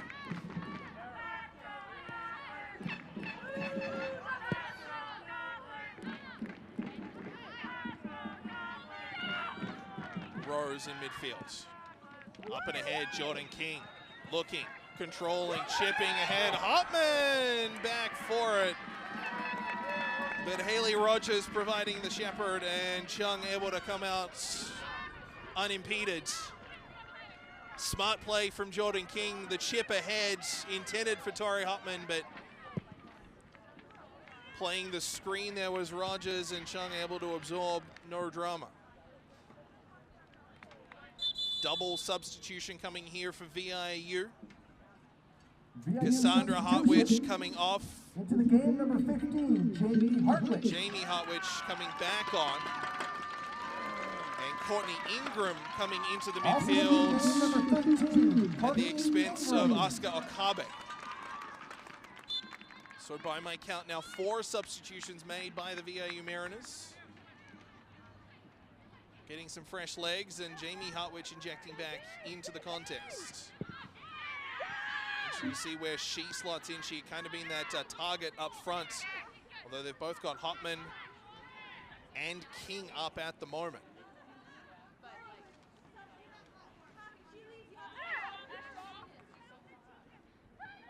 Gignac down that right side, looks to throw it down the line. Here's Ingram, first touch of the ball this afternoon. Off a leg and out of play for a throw for VIU.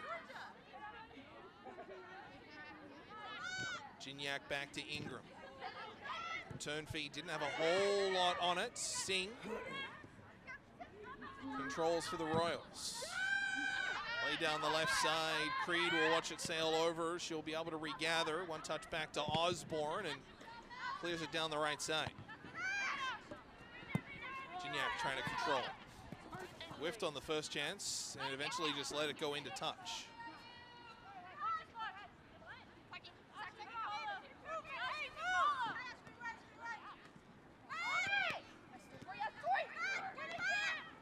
Good battle along the near side. Hotman as Gignac getting charged a foul.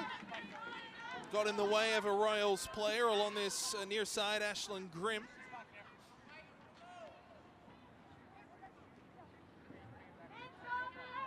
Just a good prolonged battle right at midfield, and then Grimm, I believe, colliding there with Gignac. So a free kick from a long way out. Opportunity here, though, for the Royals, awaiting the game's first goal. Tung Tang to the middle there for Rogers. Tried to push that ball in. Cleared back out. Singh did well to control, and then on a second effort gets a weak shot to net and easily taken by Osborne.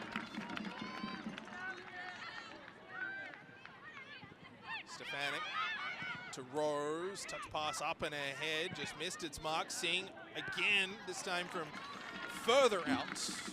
Similar results.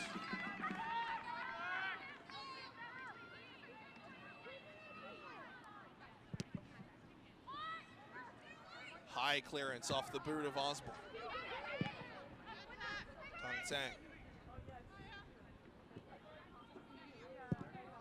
gets it back, clears it through the middle. Rose off her shoulder and up and ahead to King. Sheeta trying to control, couldn't do it, and the Royals back the right side. Stefanik clears back to Osborne. Just a little bit of back and forth. We haven't really seen it a whole lot this afternoon. It's just trying to get a sense of who's going to make that next push. Time continuing to tick down. We are under 20 minutes left in regulation time. If we are needing extras, we'll play a full 30 minutes in two 15-minute halves. If that still settles nothing, spot kicks. Penalty shootout. Kinley in through the middle. Ingram trying to wrestle control, couldn't do it as the Royals send it back down, but it's quickly cleared back. Hartwich down that left side, chips it up and ahead. Here's a half a chance for Machida, the one touch. Would have been worth 3 points in a different sport.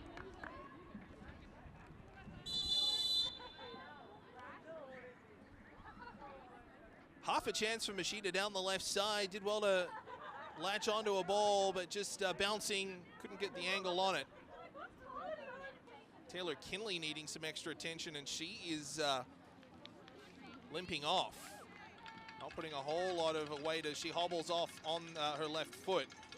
So it's going to be a hasty substitution here, and Taylor Kinley, that's a big loss in midfield. She is just that engine that continues to roll in that midfield. Number 21, Brianna Narduzzi. You heard it there from Matt Carter. Brianna Narduzzi coming in, number 21 for the Mariners, but Kinley a big loss. Just the way that Kinley marshals in the midfield. See how the Mariners adjust. Still got lots of generals out there. I mean, Machida has been very good, although she's slotted up into a bit of a striker role in between Hotman and King. So maybe Machida drops back to afford Narduzzi up front. Maybe Narduzzi's just a like for like, and we'll play in the midfield with Ingram. We'll kind of see how they shape up.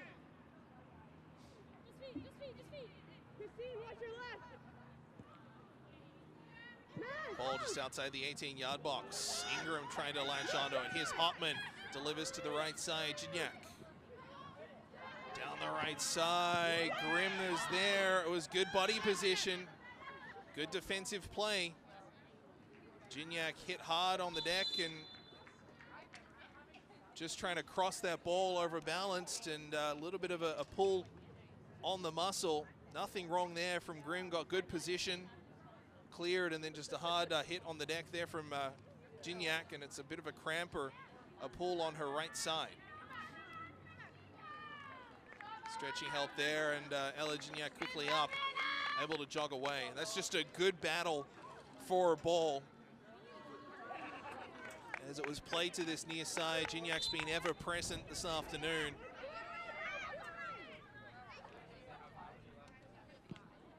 Ingram trying to settle a ball down to Machida, kicks back out. Here's Hotman, gets around one, looking for a cross, tries to play to the outside for Gignac, but Grimm there. That clearance will go out for a throw, and we will get a substitution here for Douglas. Coming out of the game is Sarah Smitek. And into the game, Melissa Horkaya.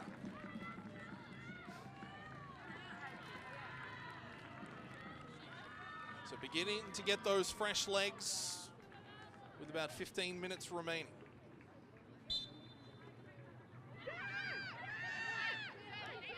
Maya Creed from distance crosses in, King the target, and it's headed away and cleared by the Royals. Creed will get it back, working her way to the middle.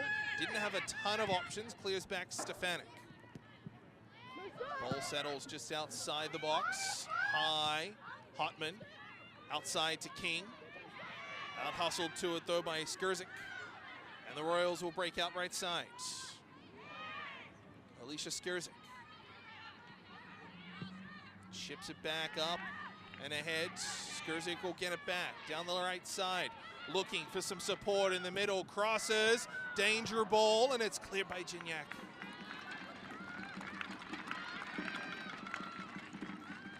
She's been just about everywhere tonight, so this afternoon is Ella Gignac.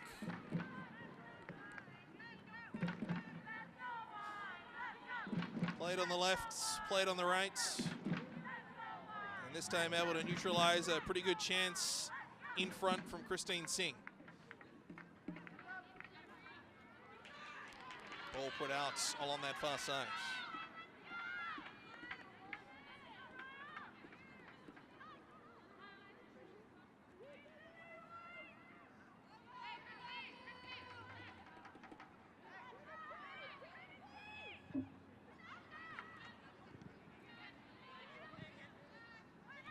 Cleto chipping it up and ahead. Fiel. Little choppy is, again, it's a case of just teams not wanting to make that one mistake, and I get the sense we'll continue to feel that as time ticks down. Fiel from a long way out looked like she was trying to load up for a shot. Narduzzi able to take it away from her, and here comes VIU. Initial chance though stymied in the second effort to get it to Machida well over her head. She was in an offside position anyway.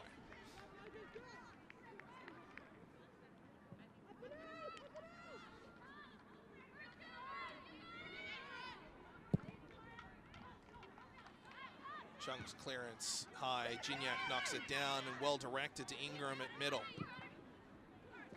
Hotman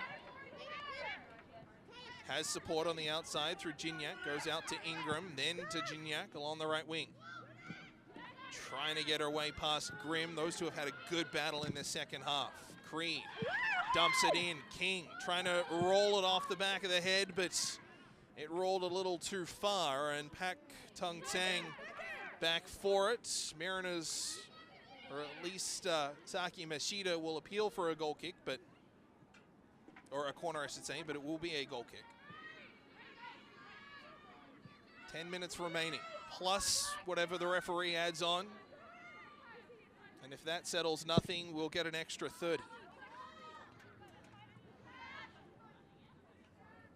Off the head of Grimm and out of play for a throw. Who blinks first? And how are they forced to blink? Is it a mistake? Is it a passive sit back and wait? Or is it something more proactive?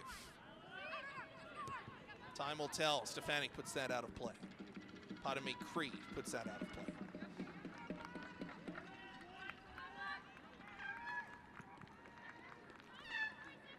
Winner advances to the final tomorrow against Capilano for the right to play for PACWEST in Prince Edward Island. Loser this afternoon watches tomorrow and watches the action in Prince Edward Island. Christine Singh able to knock a ball down off the leg of either Rose or Ingram and put back out of play.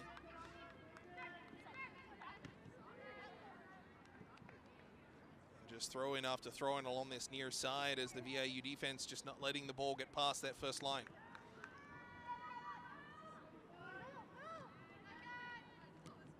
Loose ball, still along this near side. Hopman tried to come away with it. Second effort, she does. Gets it back out. Machida wanted it. Didn't really have a lot of room to work. I thought Gignac did just enough, but the linesman at center, or at midfield, I should say, had the flag up quickly.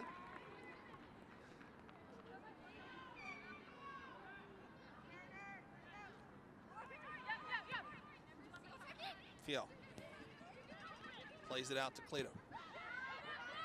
Goes all the way back. It's for Haley Rogers. Tung Tsang. Ball down the right side, although Jamie Hartwich will let it and watch it roll.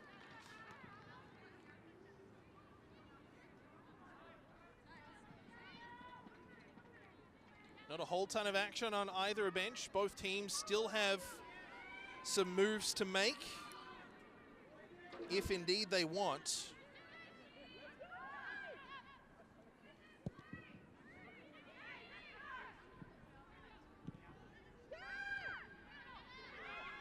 Ball played out along that far side.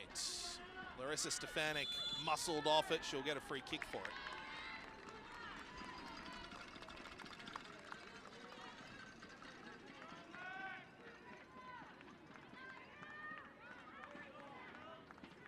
Again, just another example of that physical play down that left side. Larissa Stefanik hasn't had a whole lot of touches, but when she's been called upon, has been excellent. King knocks the ball down to Ingram. Has some support. Ingram encroaches in on the 18-yard box. Gignac on the drop pass back. Crosses towards the net. Chung punches. Loose ball and a drive from Hartwich. Blocked in front. Getting the last touch on it was Alyssa Green, and a corner for the Mariners.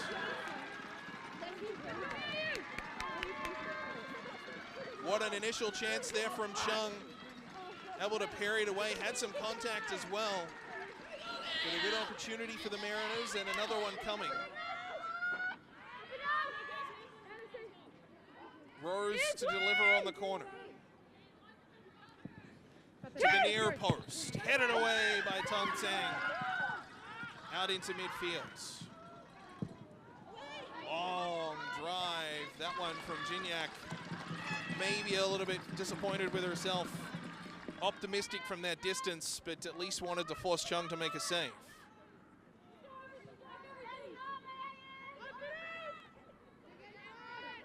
Six minutes left, plus whatever the referee adds on. And we are still awaiting the game's first goal. It's been anything though but your boring 0-0 game. Full value this afternoon.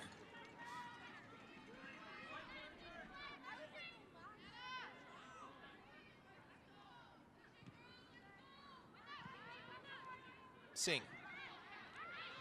Ball chopped away, and now here's a chance, but just out of the reach of Hopman, and a good pinch there from number 12, Haley Rogers, who's had a very good second half. Wasn't, and I don't mean this as a slight by any stretch, but wasn't noticeable, wasn't called upon much in that first half, but has been excellent in the second stanza.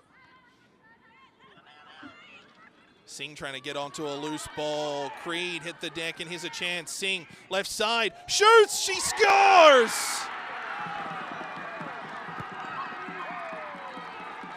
It's late from the Royals, 5 minutes remaining.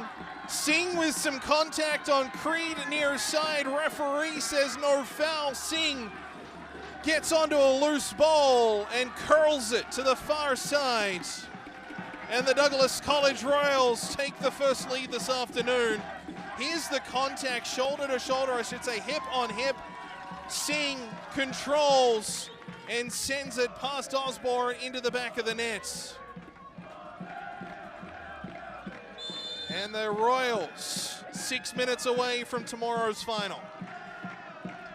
Now the game changes immensely. VIU don't have the option to sit back and wait for a mistake. Here's Machida. Into the edge of the area, plays to the middle. Loose ball cleared away.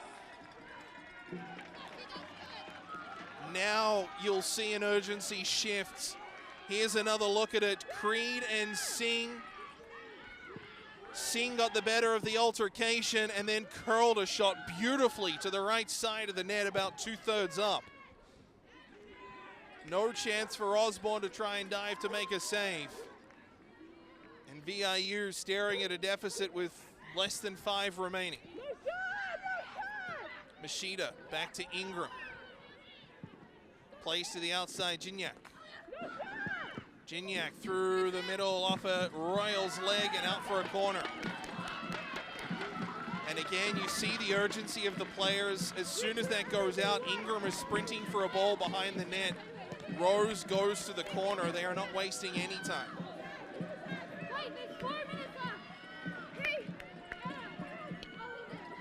You can hear the players talking. 4 minutes left plus whatever the referee adds on. It probably won't be much. Here's Rose, delivers to the area. Who's getting onto it? There's a whistle, but it's a free kick to Douglas. Contact from a Mariner on Pak Kuntang. And there is Christine Singh, credit on the goal, and it's 1-0 Royals.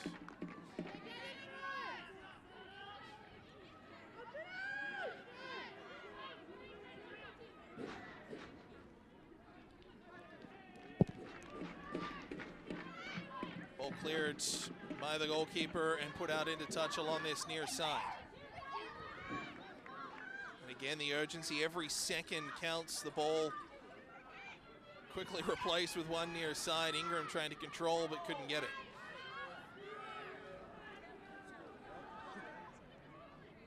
And then just a complete difference of opinion on how to use the time from Douglas, and when you're up 1-0, why not? Ingram knocks a loose ball down, comes off a Douglas player out of play. And who I'm assuming is the Douglas men's team. They're leading the cheer squad along that far side. Throw into VIU. 2 minutes remaining plus injury time. Creed at midfield. Bouncing ball, up and ahead. King trying to get onto it. Couldn't do it. Douglas clear.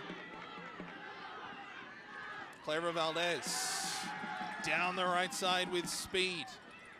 Every second counts. Rose ran into her. Clara Valdez able to hold onto it. Crosses. But well in behind, and we will get a substitution both ways. Here's another look at it. It's Creed. Lost out the battle, and Singh, no mistake.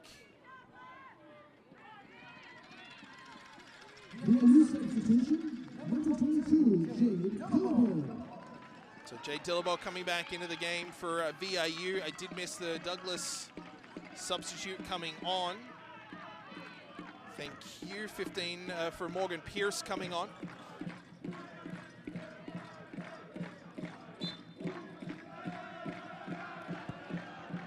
So Price will slide onto our left wing at midfield, and the Mariners with Jay Dillabo, who started the game, pouring everything forward. Here's Gignac right side, looking for something in the middle, but Grimm cut her off. Ball back out to midfield.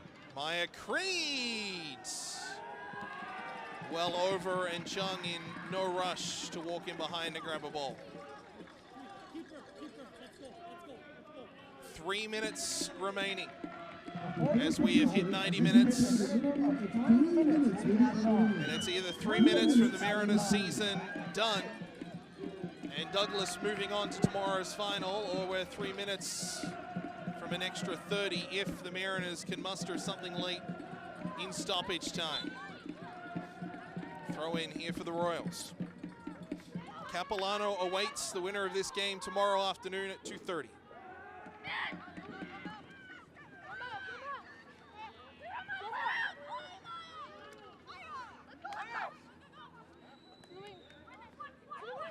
Gignac near sides. Grimm able to take that away. She's been excellent this afternoon. It has Ashlyn Grimm.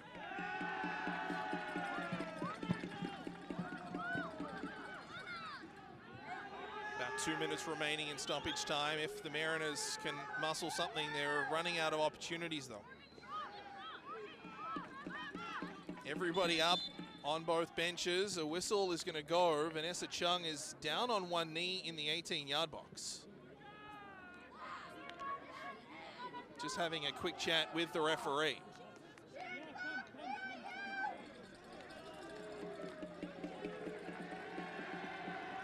Referee is stopping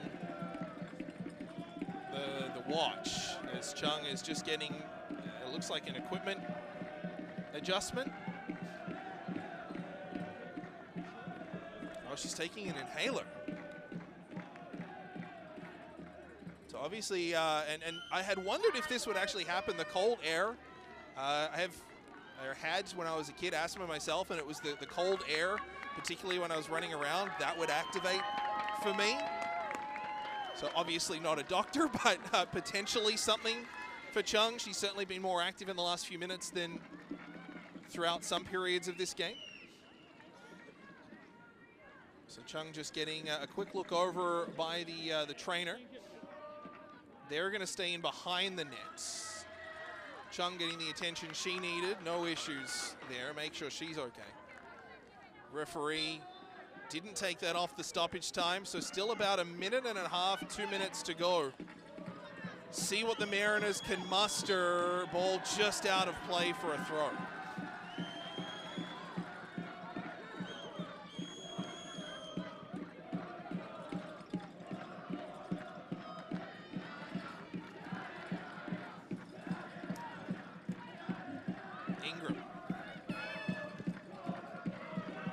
To midfield. Chance here late for the Royals with speed through the middle. It's Clever Valdez still with it. Shoots! Scores!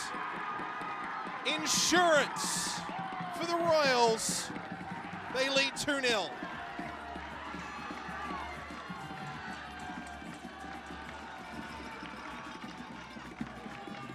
Just sheer grit, determination for Clever Valdez.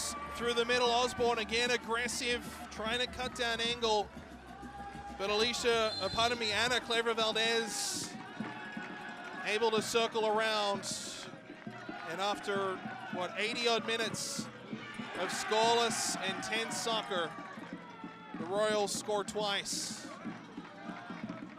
And are seconds away from booking a ticket to tomorrow's final.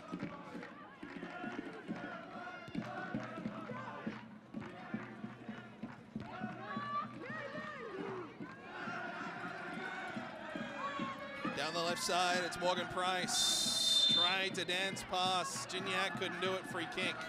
Just inside midfield. Price and Gignac colliding. Good speed battle, and Price just the arm around the left side of Gignac. Osborne will come up to take the free kick. Trying to generate something into the edge of the area. It's knocked down and away off the back of a Douglas player and out for a corner. Again, the hustle. Referee takes a look at the watch. Osborne's going to come up for the corner.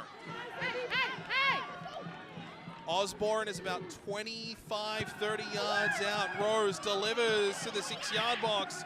It's knocked down. Rose again will deliver in tight. Loose ball comes back, and that'll do it. The Douglas College Royals will take on the Capilano Blues for PACWEST glory and a spot in Prince Edward Island next month. There was very little in it for about 80 minutes. And the Royals effectively go bang bang and eliminates the VIU Mariners. And their season is done. 2:30 tomorrow afternoon, Douglas v. Capilano. And the Mariners see their season end after PACWEST gold last year, bronze at Nationals, unable to repeat this season despite valiant efforts. And it was the Douglas College Royals to hold true, hold firm. And two crucial crucial second half goals. Let's take a look at some of the action from today's game. As a lot of chances from a long way out. VIU may be ruining a few of them. Optimistic at best from, say, 35 or so yards out.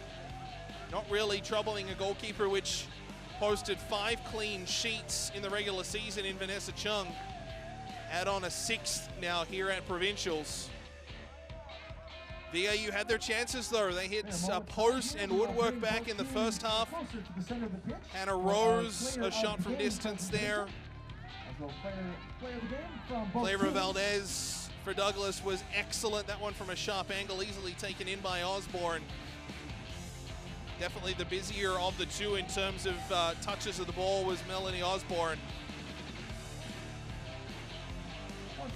Good opportunity from Tori Hotman, who was the second half substitute. Jordan King, a well-weighted ball again for Hotman, but the defense from the Royals inch perfect this afternoon. Machida maybe a little bit disappointed with that effort.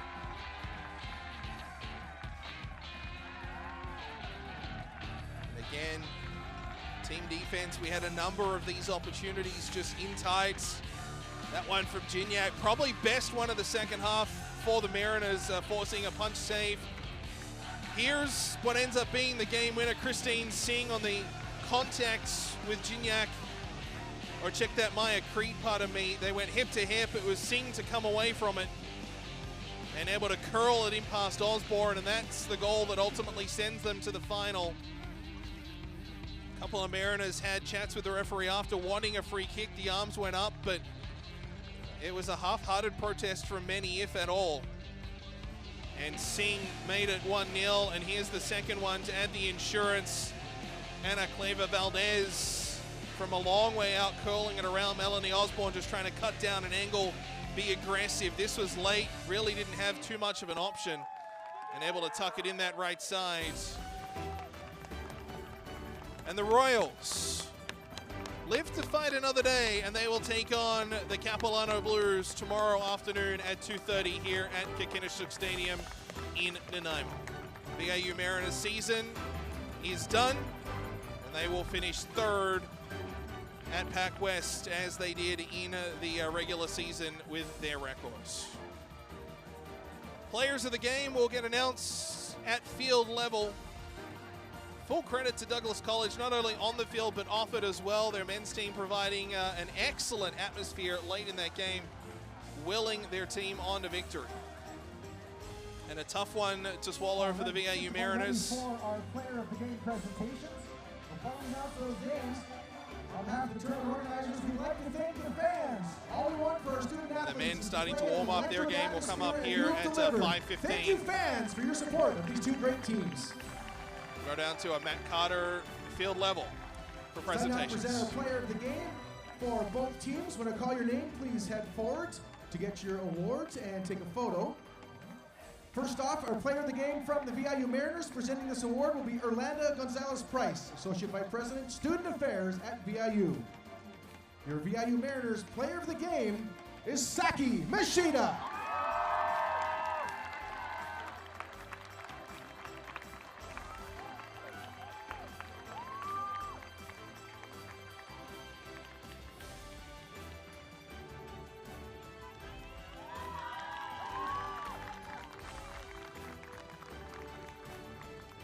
Presenting the Player of the Game award for the Douglas Royals will be Brian McLennan, Director of Athletics and Recreation at Douglas College. Royals Player of the Game, Anna Cleva Valdez. Key players on both sides winning Player of the Game awards. Saki Machida, linchpin of the Mariner midfield and offense, and then Anna Cleva Congratulations Valdez. to our players of the game. Once again, our final score, Douglas 2, VIU 0. Royals moving on to the gold medal match tomorrow at 2:30. So the Douglas Royals take on the Capilano Blues tomorrow for PACWEST Provincials. We'll step away for a few minutes. We'll come back with the men's game. The Mariners take on Langara at 5:15 here at Kakinishuk Stadium in Nanaimo.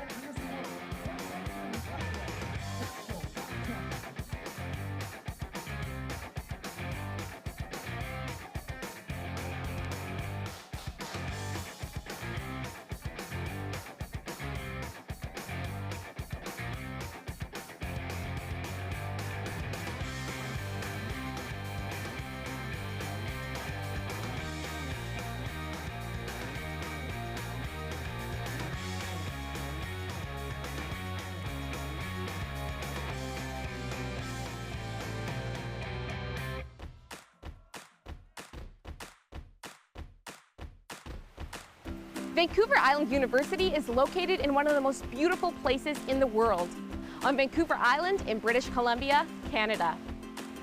The Nanaimo campus is situated at the base of Mount Benson and offers gorgeous views across the Salish Sea towards Vancouver and the Pacific Coast Mountains. VIU offers more than 120 programs, from upgrading courses to bachelor's degrees, from trades training to master's degrees. We want you to know that there's a place here for you. To help make this a reality, VIU offers more than $3.5 million annually in student scholarships, bursaries, and awards. And our class sizes are small enough for instructors to get to know you and interact with you regularly. Our mission is to make higher education an option for everyone. Being in one of the most incredible places on the planet is just a bonus.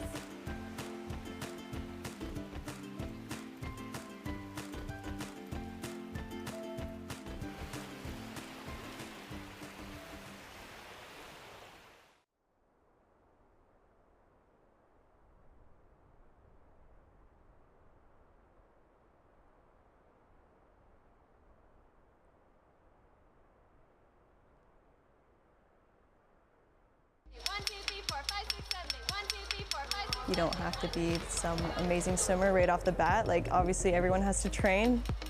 You gotta start somewhere and you just gotta keep going, and if your head's in the right spot, you'll get there.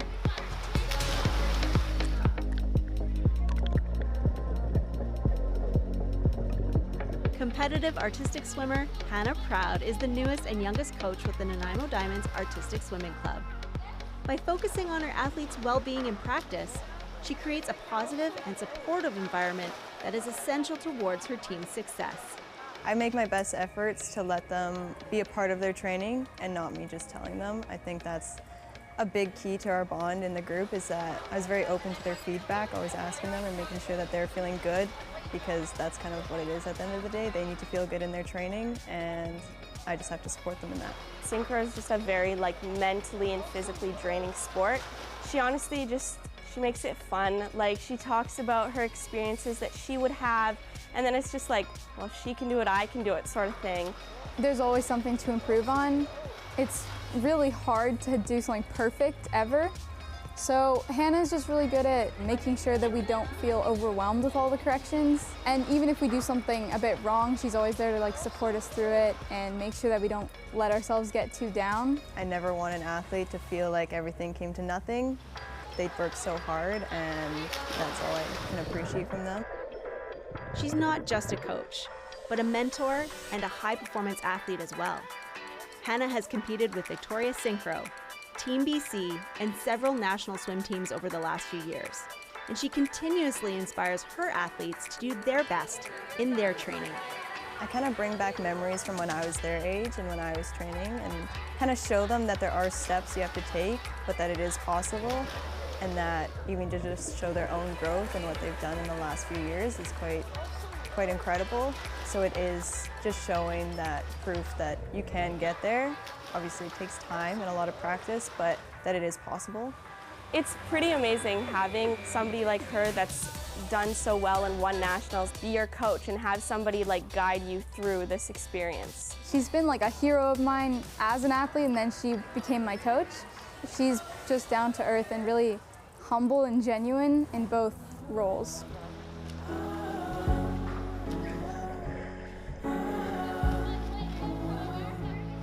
It's inspirational having a coach that does the same sport and is doing the same things as you, because I don't know, she's an amazing synchro swimmer. So we all obviously looked up to her and wanted to be exactly how she was. Whenever we would watch her compete, she just kind of draws you in a different way from all the other swimmers. Just something about the music that she chooses and the choreography, it just is more of a experience.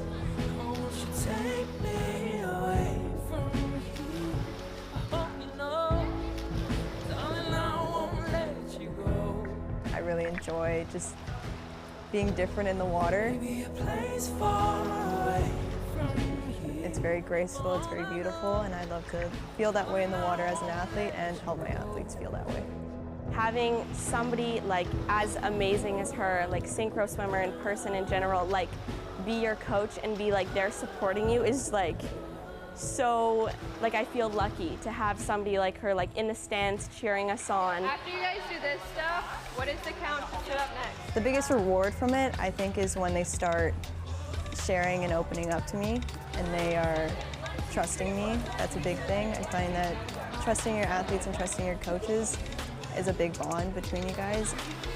When they all come together and they're on their teams together, it makes it quite fun and quite enjoyable for me to coach. And that's probably the most rewarding part of it.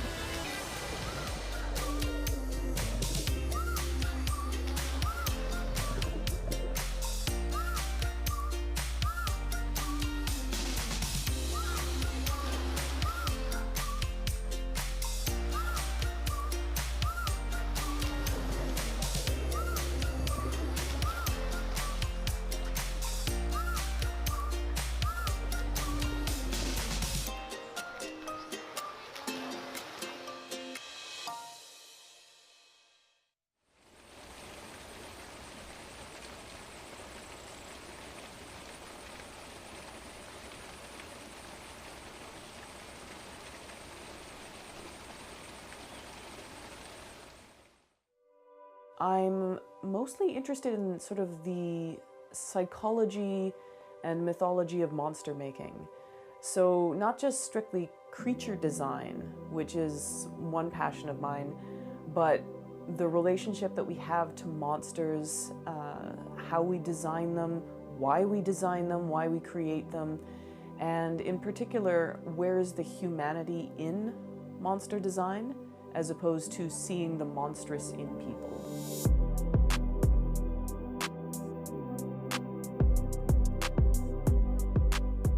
Creature design on its own, that seemed to be where I gravitated to, and as much as I wanted to speak to larger issues and more emotional kind of concept work, it seemed to be my strength to just make monsters and creatures and weird little scuttly things. Now, creature design, that's the biology of the exotic, original biology. You take the structures and function of living things and you rearrange them in such a way that they're familiar and functional, yet unique and different. Tigers have incredibly intense, thick musculature, but the weight of the neck, the way the jaws are attached, and